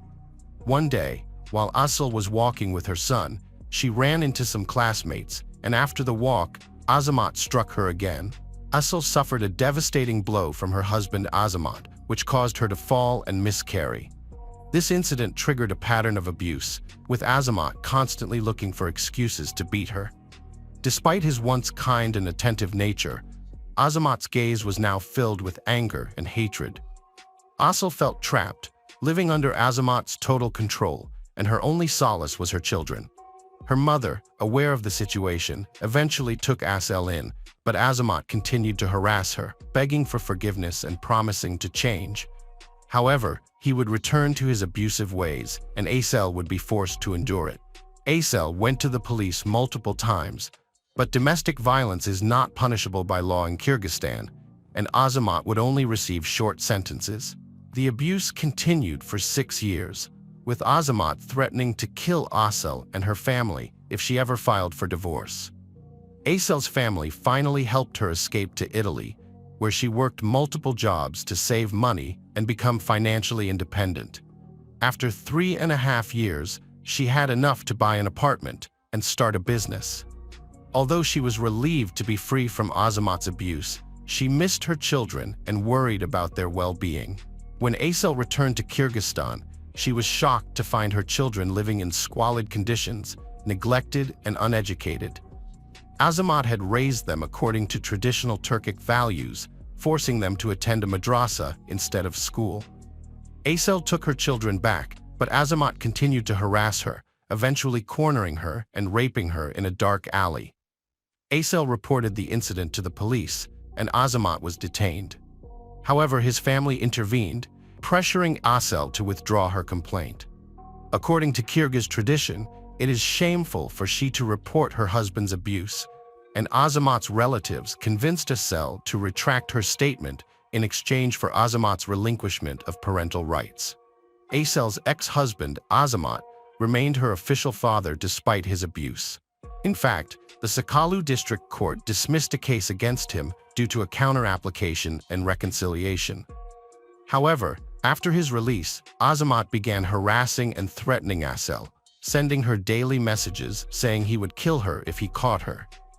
He waited for her at her driveway, work, and followed her everywhere for 3 months. Aysel's relatives took turns living with her and her children to protect her, but this didn't save her from Azamat's second violent attack.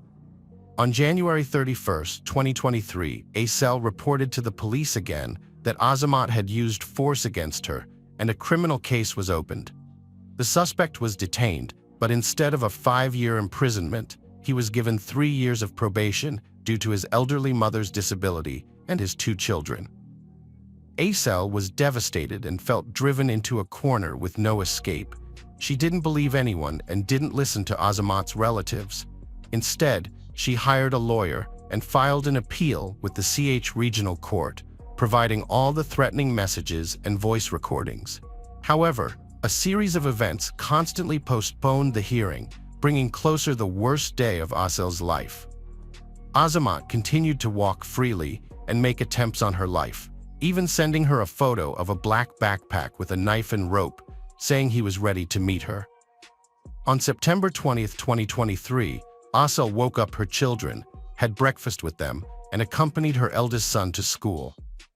As she was about to leave the house, Azamat suddenly appeared and hit her on the head twice.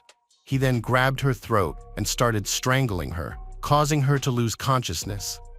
When Aysel regained consciousness, she realized that her son was crying and begging Azamat not to harm him. Azamat threw Aysel to the floor, picked her up, and continued to abuse her. He stabbed her face and neck with a clerical knife in cold blood. The next time Aysel regained consciousness, she was surrounded by blood and didn't realize what was happening. She had lost a lot of blood and her throat was dry, and all she could do was ask for a drink. Aysel's ex-husband, Azamat Estebesov, brought her a bucket containing water mixed with blood, revealing his sinister intentions. He started selecting a knife from the kitchen, preparing to inflict harm. His goal was to reach a seal's heart, implying a deep and fatal wound. Just as he was about to attack, the police burst into the house, responding to a call from a concerned neighbor who had heard Aysel's screams and knew about her troubled past with Azamat. This timely intervention saved Aysel's life. Azamat resisted the officers, attacking them with a knife. Amidst the chaos, the brutal extent of the attack was unclear, but the apartment was covered in blood. It was later revealed that Azamat had started cutting Aysel in the bathroom, then dragged her to the kitchen, severing her nose and ears, inflicting multiple wounds on her face and neck, cutting her throat, and beating her severely. When the district police officers arrived, they quickly called an ambulance, assessing the severity of Aysel's injuries. In their search for the removed organs, they were unable to find them. Her ears and nose were shockingly found in the monster's pocket. After finding her, the police took Aysel to the 4th City Hospital in Bishkek, but surprisingly, the doctors refused to provide her with first aid, claiming she didn't belong to their hospital based on her regional identity card. Not only did the doctors neglect to treat Aysel, but they also failed to stop her bleeding. It wasn't until she was taken to a second hospital that she finally received first aid and the bleeding was stopped. Aysel was then transferred to the National Hospital, where she underwent a 9-hour operation. A team of 6 doctors worked meticulously to restore her face, carefully reattaching her severed organs, including her earlobes and nerve nodes, which had been precisely cut off with a special knife. The nose was also completely severed. Aysel remained unconscious for a long time after the operation, but miraculously survived. Psychologists warned that her recovery would be a long and perilous journey. She was brutally attacked and left disfigured. The authorities launched a criminal investigation into the incident, resulting in the detention of the suspect, who was sent to a pretrial detention center on September 27, 2023.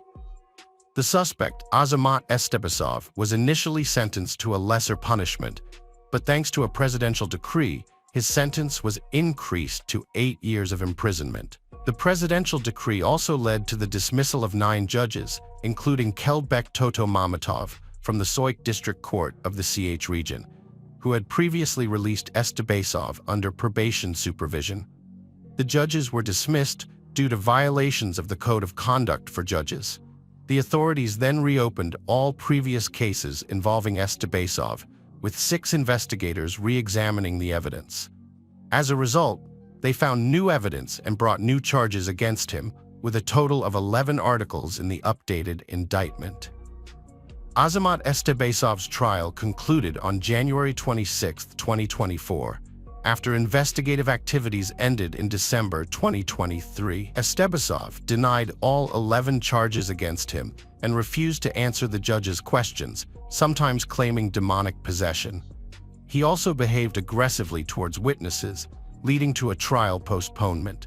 Judge Tulkadir Kulova ultimately sentenced Estebasov to 20 years in prison without parole, plus a fine of 880,000 sums to the state and 2 million sums to his ex-wife. 1 day in pretrial detention counted as 2 in the sentencing. Estebasov appealed, but the sentence remained unchanged. Asel Nui Bayeva, Estebasov's ex-wife, expressed her intention to continue seeking justice, demanding life imprisonment for her former spouse and punishment for those who enabled his actions. She hopes to set an example to prevent other women in Kyrgyzstan from suffering as she and her family have. Asel Nogobayeva's family and activists are demanding a life sentence for her ex-husband, Azamat, who continued to send threatening texts to Aysel even after being imprisoned, warning her that he would find her when he got out. This case has highlighted the powerlessness of women in the face of the law in Kyrgyzstan and how a loving partner can suddenly turn into a ruthless aggressor. The case has sparked widespread outrage across Kyrgyzstan, prompting Aysel's sister, Diana Yellen, to appeal to members of parliament to pass a law on domestic violence. She warned that if they failed to do so, she would hold them accountable for their inaction, emphasizing that one wrong decision could have devastating consequences. Aysel's sister also launched a petition calling for Azamat to be sentenced to life in prison without parole. Aysel's sister stated that her sister's experiences with domestic abuse were a stark reminder of the dangers of violent partners. She recounted that even after divorcing her husband 5 years ago due to his physical and emotional abuse, he had continued to stalk, beat, and torment her. She asserted that people like Azamat Estebasov posed a significant threat to society and should not be allowed to roam free, describing them as obsessive and dangerous individuals who belonged behind bars. She demanded a life sentence without parole for the person who had already inflicted severe emotional trauma on his victim. She urged everyone to sign the petition, regardless of where the heinous crime had taken place. She emphasized that domestic violence could take many monstrous forms and that it was essential for women worldwide to unite against this issue. She reminded everyone that a person's religious beliefs did not guarantee their moral character. She mentioned that Aysel had started a new life, but her new identity had brought her immense pain. Although her physical wounds were slowly healing, recovering her hearing and breathing functions would be a long and arduous process. In a recent interview, Aysel had shared the heartbreaking experience of seeing her face for the first time after the tragedy. Asel had said that she wasn't allowed to look at herself in mirrors, so there weren't any in her room. One day, when her doctors were away, she had taken advantage of the situation to go to the first floor to get dressed. As she was removing her bandages, she had caught a glimpse of herself in a metal operating lamp that the on-duty doctor had left behind. Seeing her reflection had shocked her so much that she had lost consciousness. 2 weeks later, Asel's brother decided to let her see her face while dressing her at home. To prepare, he removed all the mirrors in the house except for one in the bathroom that couldn't be taken down. When he briefly left the room, Asel quickly got up and took a look at herself in the mirror. The shock was too much, and she fainted. She was overcome with hysteria, saying that no one should ever have to see such ugliness. However, Asel still had a long way to go before her face could be fully restored. Before undergoing plastic surgery, she would need multiple operations to rebuild her face, including reconstructing her ears and nose. These surgeries would require extensive preparation, skin grafting, and a recovery period of at least a year. Additionally, Asel had lost 20% of her hearing, which would also need to be corrected. Asel Nogoybaeva, she who was brutally mutilated by her ex-husband, requires a series of complex operations to restore her ears and nose. Unfortunately, these operations cannot be performed in Kyrgyzstan and must be done in a country like Turkey, which requires a significant amount of money. A Turkish plastic surgeon, Miki Sur, offered to perform the surgery for free, covering all costs. However, after examining Asel, he realized that plastic surgery alone would not be enough. She needs a series of operations to restore her organs before the reconstructive surgery can take place. The total cost of the surgeries is estimated to be at least $445,000. Asel's sister, Diana Yellen, is working to raise awareness and funds for the operation, which will take place in Turkey. So far, they have not yet raised even half of the needed $45,000, and there are additional expenses for accommodation, psychological support, rehabilitation, interpretation, medication, and more. Diana Yellen shared heartbreaking photos of her sister Asel, who was brutally attacked by her ex-husband, leaving her face severely disfigured. The doctors did everything they could to save her, but unfortunately, her ears and nose were beyond repair.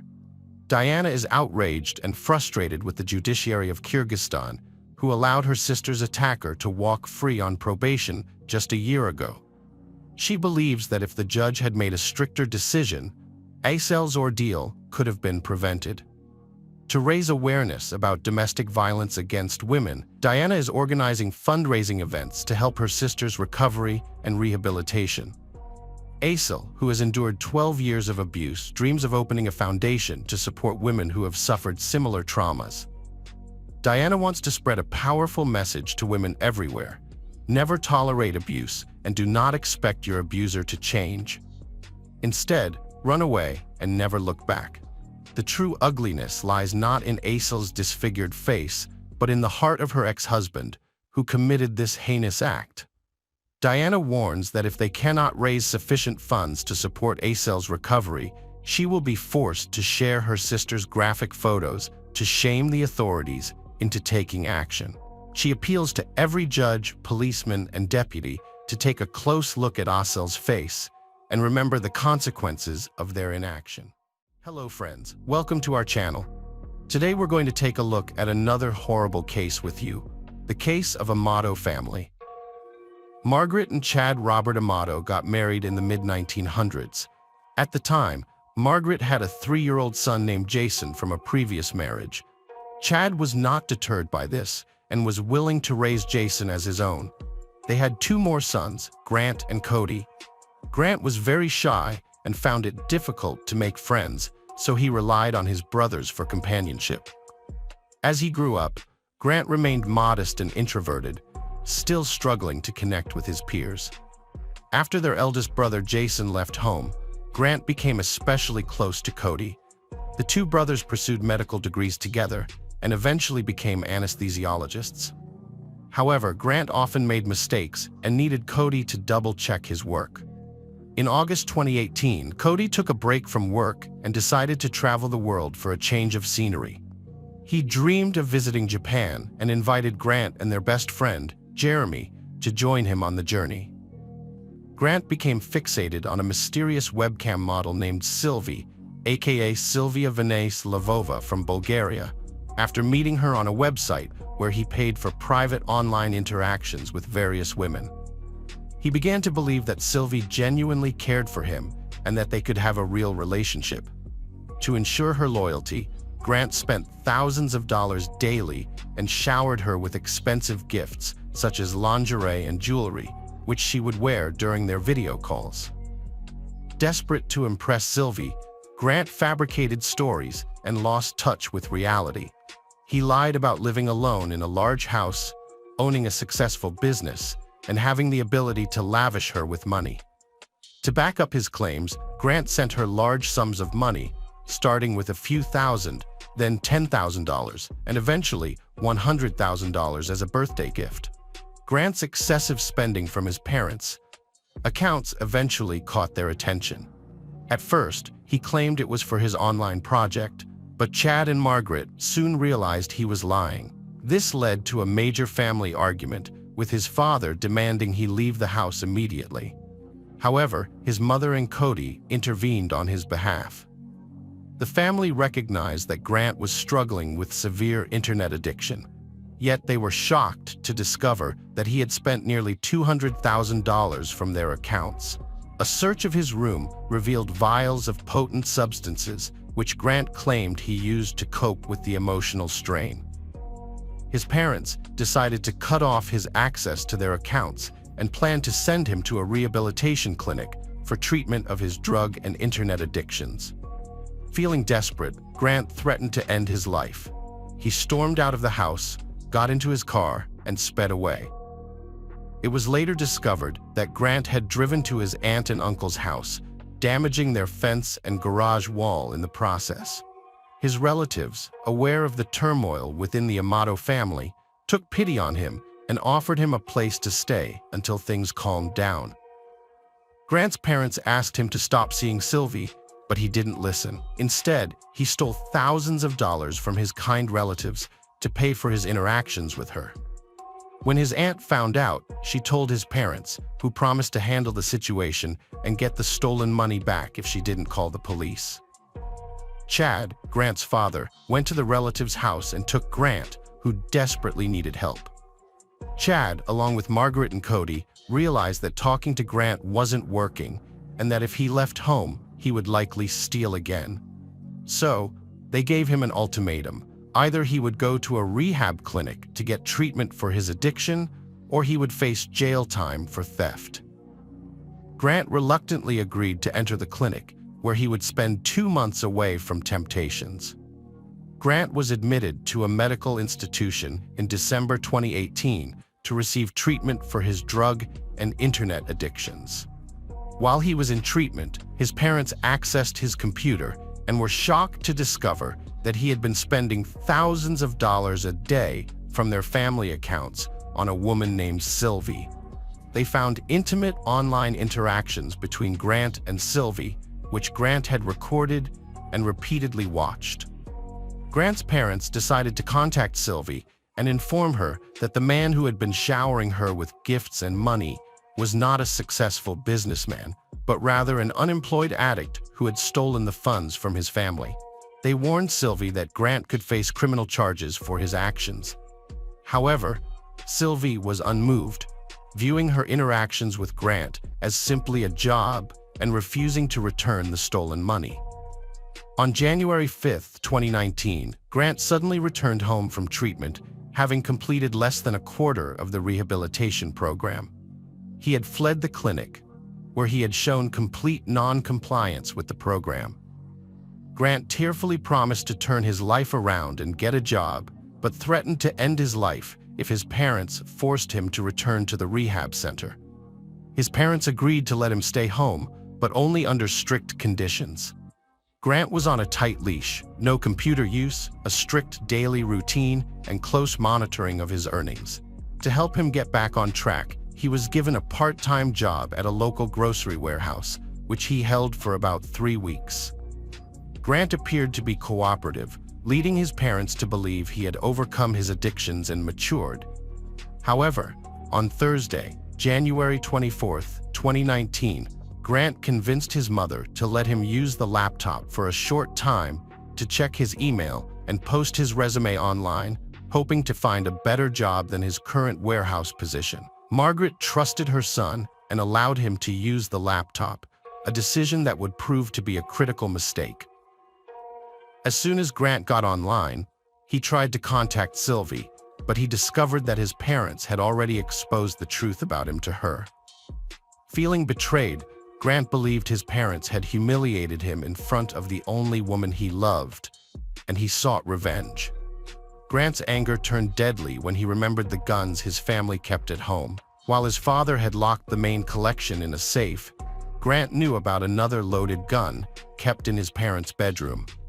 This was the gun he decided to use to take brutal revenge on his family. Grant's mother was working on the computer in the home office when her youngest son, Grant, sneaked up behind her and shot her in the back of the head. She didn't even have time to turn around or realize what was happening.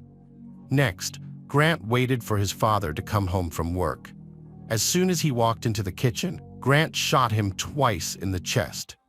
Grant then thought of an even more sinister plan. He decided to blame his own brother, Cody, who had always been supportive and helpful towards him, and was his best friend. Cody had moved out of the family home and was living with his girlfriend. Grant used his deceased father's phone to send Cody messages, telling him to come home right away because something terrible had happened. Grant gave his brother only a little information, trusting it would be enough to make him leave work immediately. Grant was right. Cody rushed home from work, even leaving early. As soon as Cody entered the house, he made his way to the bottom of the staircase that led to the second floor. But before he could go any further, he was shot and fell to the ground. Cody didn't die right away. He had time to understand the terrible situation he was in, but he was unable to do anything to change it. Grant murdered his family and then carefully covered his tracks. He wiped his fingerprints from the pistol, placed it in his brother's hand to frame him, and left it next to the bodies to make it seem like Cody had killed their parents and then taken his own life. Grant then calmly packed his belongings, downloaded incriminating video files from the computer, and even sent a text to Sylvie to tie up loose ends. He loaded his essentials into the car and drove away. However, the police quickly tracked him down and arrested him at a small motel in Orange County just over a day later. Grant was more disappointed than surprised, but he vehemently denied any involvement during his interrogation. Grant fabricated outlandish stories about his father's alleged cruelty towards him, his mother, and brother, claiming his father tried to keep him apart from his girlfriend Sylvie, whom he claimed to truly love. His account of the events on the evening of January 24, 2019, was confusing, inconsistent, and lacked credibility. Grant claimed that his brother Cody got into a fight with their father, grabbed a gun, and accidentally killed Chad and Margaret. However, Grant wasn't present during the incident and only pieced together the events based on what he thought might have happened. Grant said he was kicked out of the house by his father and spent the night in his car. The next morning, he drove away without knowing what had occurred at home. However, his story had many inconsistencies and didn't add up. The evidence suggested that Grant was the one who had killed his family members. As a result, Grant was arrested and charged with the murder of his father, brother, and Margaret. He was held in custody on a $750,000 bond, which he couldn't afford to pay. The trial began on July 15, 2019. Almost all the witnesses who testified, including Grant's brother Jason, relatives, and Cody's friend Jeremy, spoke against Grant. Those who knew him described Grant as a person with addiction problems, a compulsive liar, and a thief. He had even stolen money from Jeremy during their trip to Japan. The key evidence against Grant was a large bank transfer from his brother Chad's account to his own younger son's account, which took place late at night after the family members had been murdered. To authorize the transfer, Grant had used the finger of his deceased father to bypass the account's biometric identification system. The prosecution sought the death penalty, arguing that Grant's actions were premeditated and heinous. However, the defense claimed that Grant was mentally ill and required treatment rather than punishment. On August 12, 2019, the court delivered its verdict, finding 30-year-old Grant Amato guilty of 3 premeditated murders. As a result, he was sentenced to life in prison without the possibility of parole. Hello friends, welcome to our channel. Today we're going to take a look at another horrible case with you. The case of Amanda Plass. Amanda Lynn Plass was born on December 11, 1990, in Choppy, Massachusetts, where she grew up with her sister Emily and brother Nicholas. Her mother, Michelle Myers, described Amanda as a free-spirited individual who often seemed out of place in the present time. In 2011, Amanda was working as a waitress at a local restaurant in Choppy and was in a relationship with a 27-year-old carpenter named Seth Green. Tragedy struck on August 26, 2011.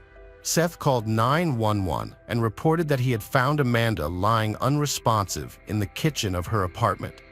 When police and paramedics arrived, they found that Amanda was already deceased from multiple stab wounds to her chest, throat, and abdomen. The scene was immediately cordoned off and investigations were initiated. Seth was found sitting on the porch, visibly distressed and emotional. Detectives carefully searched Amanda's apartment for evidence, but the perpetrator had managed to escape the scene. The investigation was ongoing, with the goal of identifying the person responsible for Amanda's murder and bringing them to justice. Detectives began their investigation at the crime scene, where they found a significant amount of blood splatter in the kitchen, indicating that this was where the attack occurred. The evidence suggested that a knife was the likely murder weapon, and it was taken by the perpetrator. Further analysis revealed visible shoe prints from Nike sneakers on the floor and broken window glass, bearing a palm print in one of the rooms. Given the type and number of wounds on Amanda's body, detectives suspected that the perpetrator was someone Amanda knew, and the motive was likely a personal vendetta. As a result, they brought Amanda's boyfriend, Seth Green, in for questioning at the police station. When Seth arrived at the police station, he appeared visibly shaken, overcome with emotion over the loss of his girlfriend.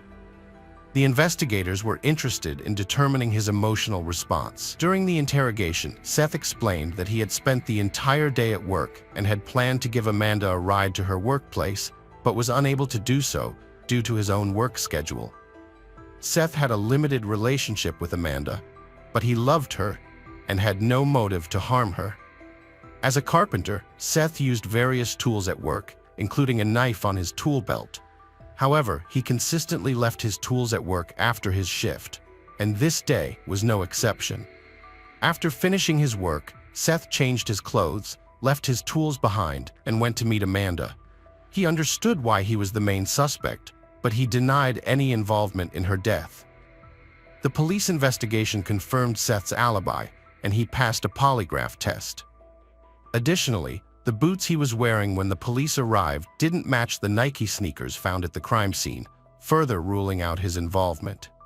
Amanda's tragic death led to a complex investigation. Initially, the police explored the possibility that her ex-boyfriend was involved, but further inquiry ruled him out as a suspect. He provided a DNA sample and fingerprints, which did not match the evidence found at the crime scene. Moreover, he had a solid alibi, eliminating him from the list of potential perpetrators. The family's pain deepened when they found out that some police officers had taken photos of Amanda's body while the state police were on their way to the crime scene. These officers shared the disturbing images with other officers and civilians, breaking the family's trust with the authorities and adding to their emotional pain. The case remained stagnant for approximately 2 years until investigators decided to review the evidence again. During this review, a crucial clue was discovered on a dry erase board in Amanda's bedroom. The message, Dennis was here 8/11 had gone unnoticed until then. Considering the date, this message became significant. It was just 15 days before Amanda's body was discovered in her apartment. The revelation sparked questions. Who was Dennis, and was he connected to Amanda's death? The police had not come across this name throughout the entire investigation. Detectives analyzed Amanda's phone records and social media posts to see if she had any connections to someone named Dennis. Amanda's ex-boyfriend reported to the police that her apartment had been broken into several times when she was not home. Amanda suspected a young man whose name started with the letter D. She knew this man and wanted to resolve the issue peacefully, so she decided to talk to him first. During their meeting, Amanda tried to discuss the break-ins, but the man denied any involvement. When Amanda mentioned that a neighbor had seen him in her apartment, she politely asked him to return her stolen belongings. However, the man left. The investigation then focused on identifying the man named Dennis, who was suspected of being involved in Amanda's death. The police found a man named Dennis Rosa Roman living 3 blocks from the scene of the crime. A background check revealed that Dennis had a history of breaking and entering. Although there was no palm print to match the one found at Amanda's home, the police still wanted to question Dennis. They located him in Westfield, Massachusetts, and invited him to the station for an informal conversation. However, Dennis declined the invitation. But in November 2013, Dennis voluntarily visited the police station. The police questioned Dennis about his relationship with Amanda, and he acknowledged knowing her from Chappie, but claimed he hadn't seen her in a couple of years, which was true since Amanda had been deceased for a couple of years. When asked if he had ever visited Amanda's apartment, Dennis denied ever being there and stated that he didn't know her well. He admitted to occasionally selling weed to Amanda, which was how they occasionally interacted. During the interrogation, Dennis agreed to provide a DNA swab and revealed the size of his shoes, which matched the one found at the crime scene. However, the police noted that Dennis's Nike Air Max shoes had a different tread pattern than the ones that left bloody tracks at the crime scene. After providing his DNA, Dennis refused to answer further questions, promising to return to the police station in a few days to continue the conversation. Initially, the police didn't have sufficient grounds to arrest Dennison, so he was released. This decision was made despite concerns that he might flee and hinder the investigation. Further investigation revealed that Amanda and Dennis had made several phone calls to each other on July 28, 2011. The phone records showed that Amanda initiated 4 calls, while Dennis initiated 5 calls. When Dennis returned to the police station a few days later, his story changed. He now claimed that he had communicated with Amanda about break-ins at her apartment when she wasn't home. Amanda didn't report the incidents because nothing of value was stolen. The investigators found this story unconvincing, particularly since they had heard about the alleged break-ins multiple times before. Their suspicions grew, and they strongly suspected that Dennis was actually the person responsible for breaking into Amanda's apartment. As Rosa Roman continued to alter his initial statement, the investigators became more confident that he was hiding something crucial to the case. The priority shifted to uncovering the truth about his involvement in Amanda's death and determining what secrets he was trying to conceal. When investigators showed Dennis a photo of a dry erase board with the message, "Dennis was here," on August 11, 2011, he initially admitted to writing it, contradicting his previous statement that he had never entered Amanda's apartment. This admission was significant, as it directly implicated him in the crime.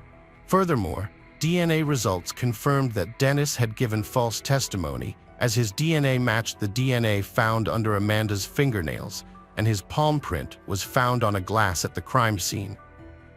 After realizing that the police had gathered sufficient evidence for his arrest, Dennis changed his story for the 3rd time.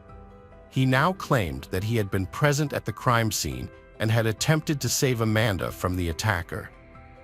However, he refused to name the alleged attacker, citing concerns for his and his family's safety. Instead, he provided a detailed description of the person he claimed was responsible for Amanda's death. Dennis described the alleged attacker as a tall, white, light-skinned individual with blue eyes, weighing between 170 and 200 pounds. He also claimed that the person was wearing old pants, dirty boots, and a t-shirt with the phrase, "Why drink and drive when you can smoke and fly?" Despite this new information, detectives did not believe Dennis's story, as all the evidence pointed to him as the sole perpetrator of the crime. As a result, Dennis was arrested and charged with Amanda's murder. The trial took place almost 3 years after Amanda's death and centered around the debate over whether Dennis was responsible for her murder. His lawyers presented the argument that although Dennis was at the crime scene, he did not commit the murder. Instead, they accused the police of botching the investigation and framing Dennis after their efforts to find the perpetrator failed. Dennis claimed that his involvement in Amanda's death was involuntary. He stated that his dealer forced him to collect a debt at her apartment. Dennis allegedly tried to help Amanda, but couldn't stop the dealer. He cited his DNA under her nails as evidence, saying she grabbed his hand during the incident. In contrast, the prosecutors had a different explanation for the events leading to Amanda's death. They believed that Dennis was breaking into Amanda's apartment while she was not home and that she had caught him. During one of these break-ins, Dennis allegedly left an inscription with his name on a board. Amanda assumed that Dennis was the trespasser who had stolen from her, and that is why she called him and asked him to return the stolen items. This explained the multiple phone calls between Amanda and Dennis on the day she died. Dennis, the killer of Amanda, mistakenly believed Amanda was already at work, re-entered her apartment, and ultimately took her life in a fit of anger during a dispute. A jury convicted Dennis of the crime after 8 days of testimony and 5 hours of deliberation. Dennis received a life sentence in prison with no possibility of parole.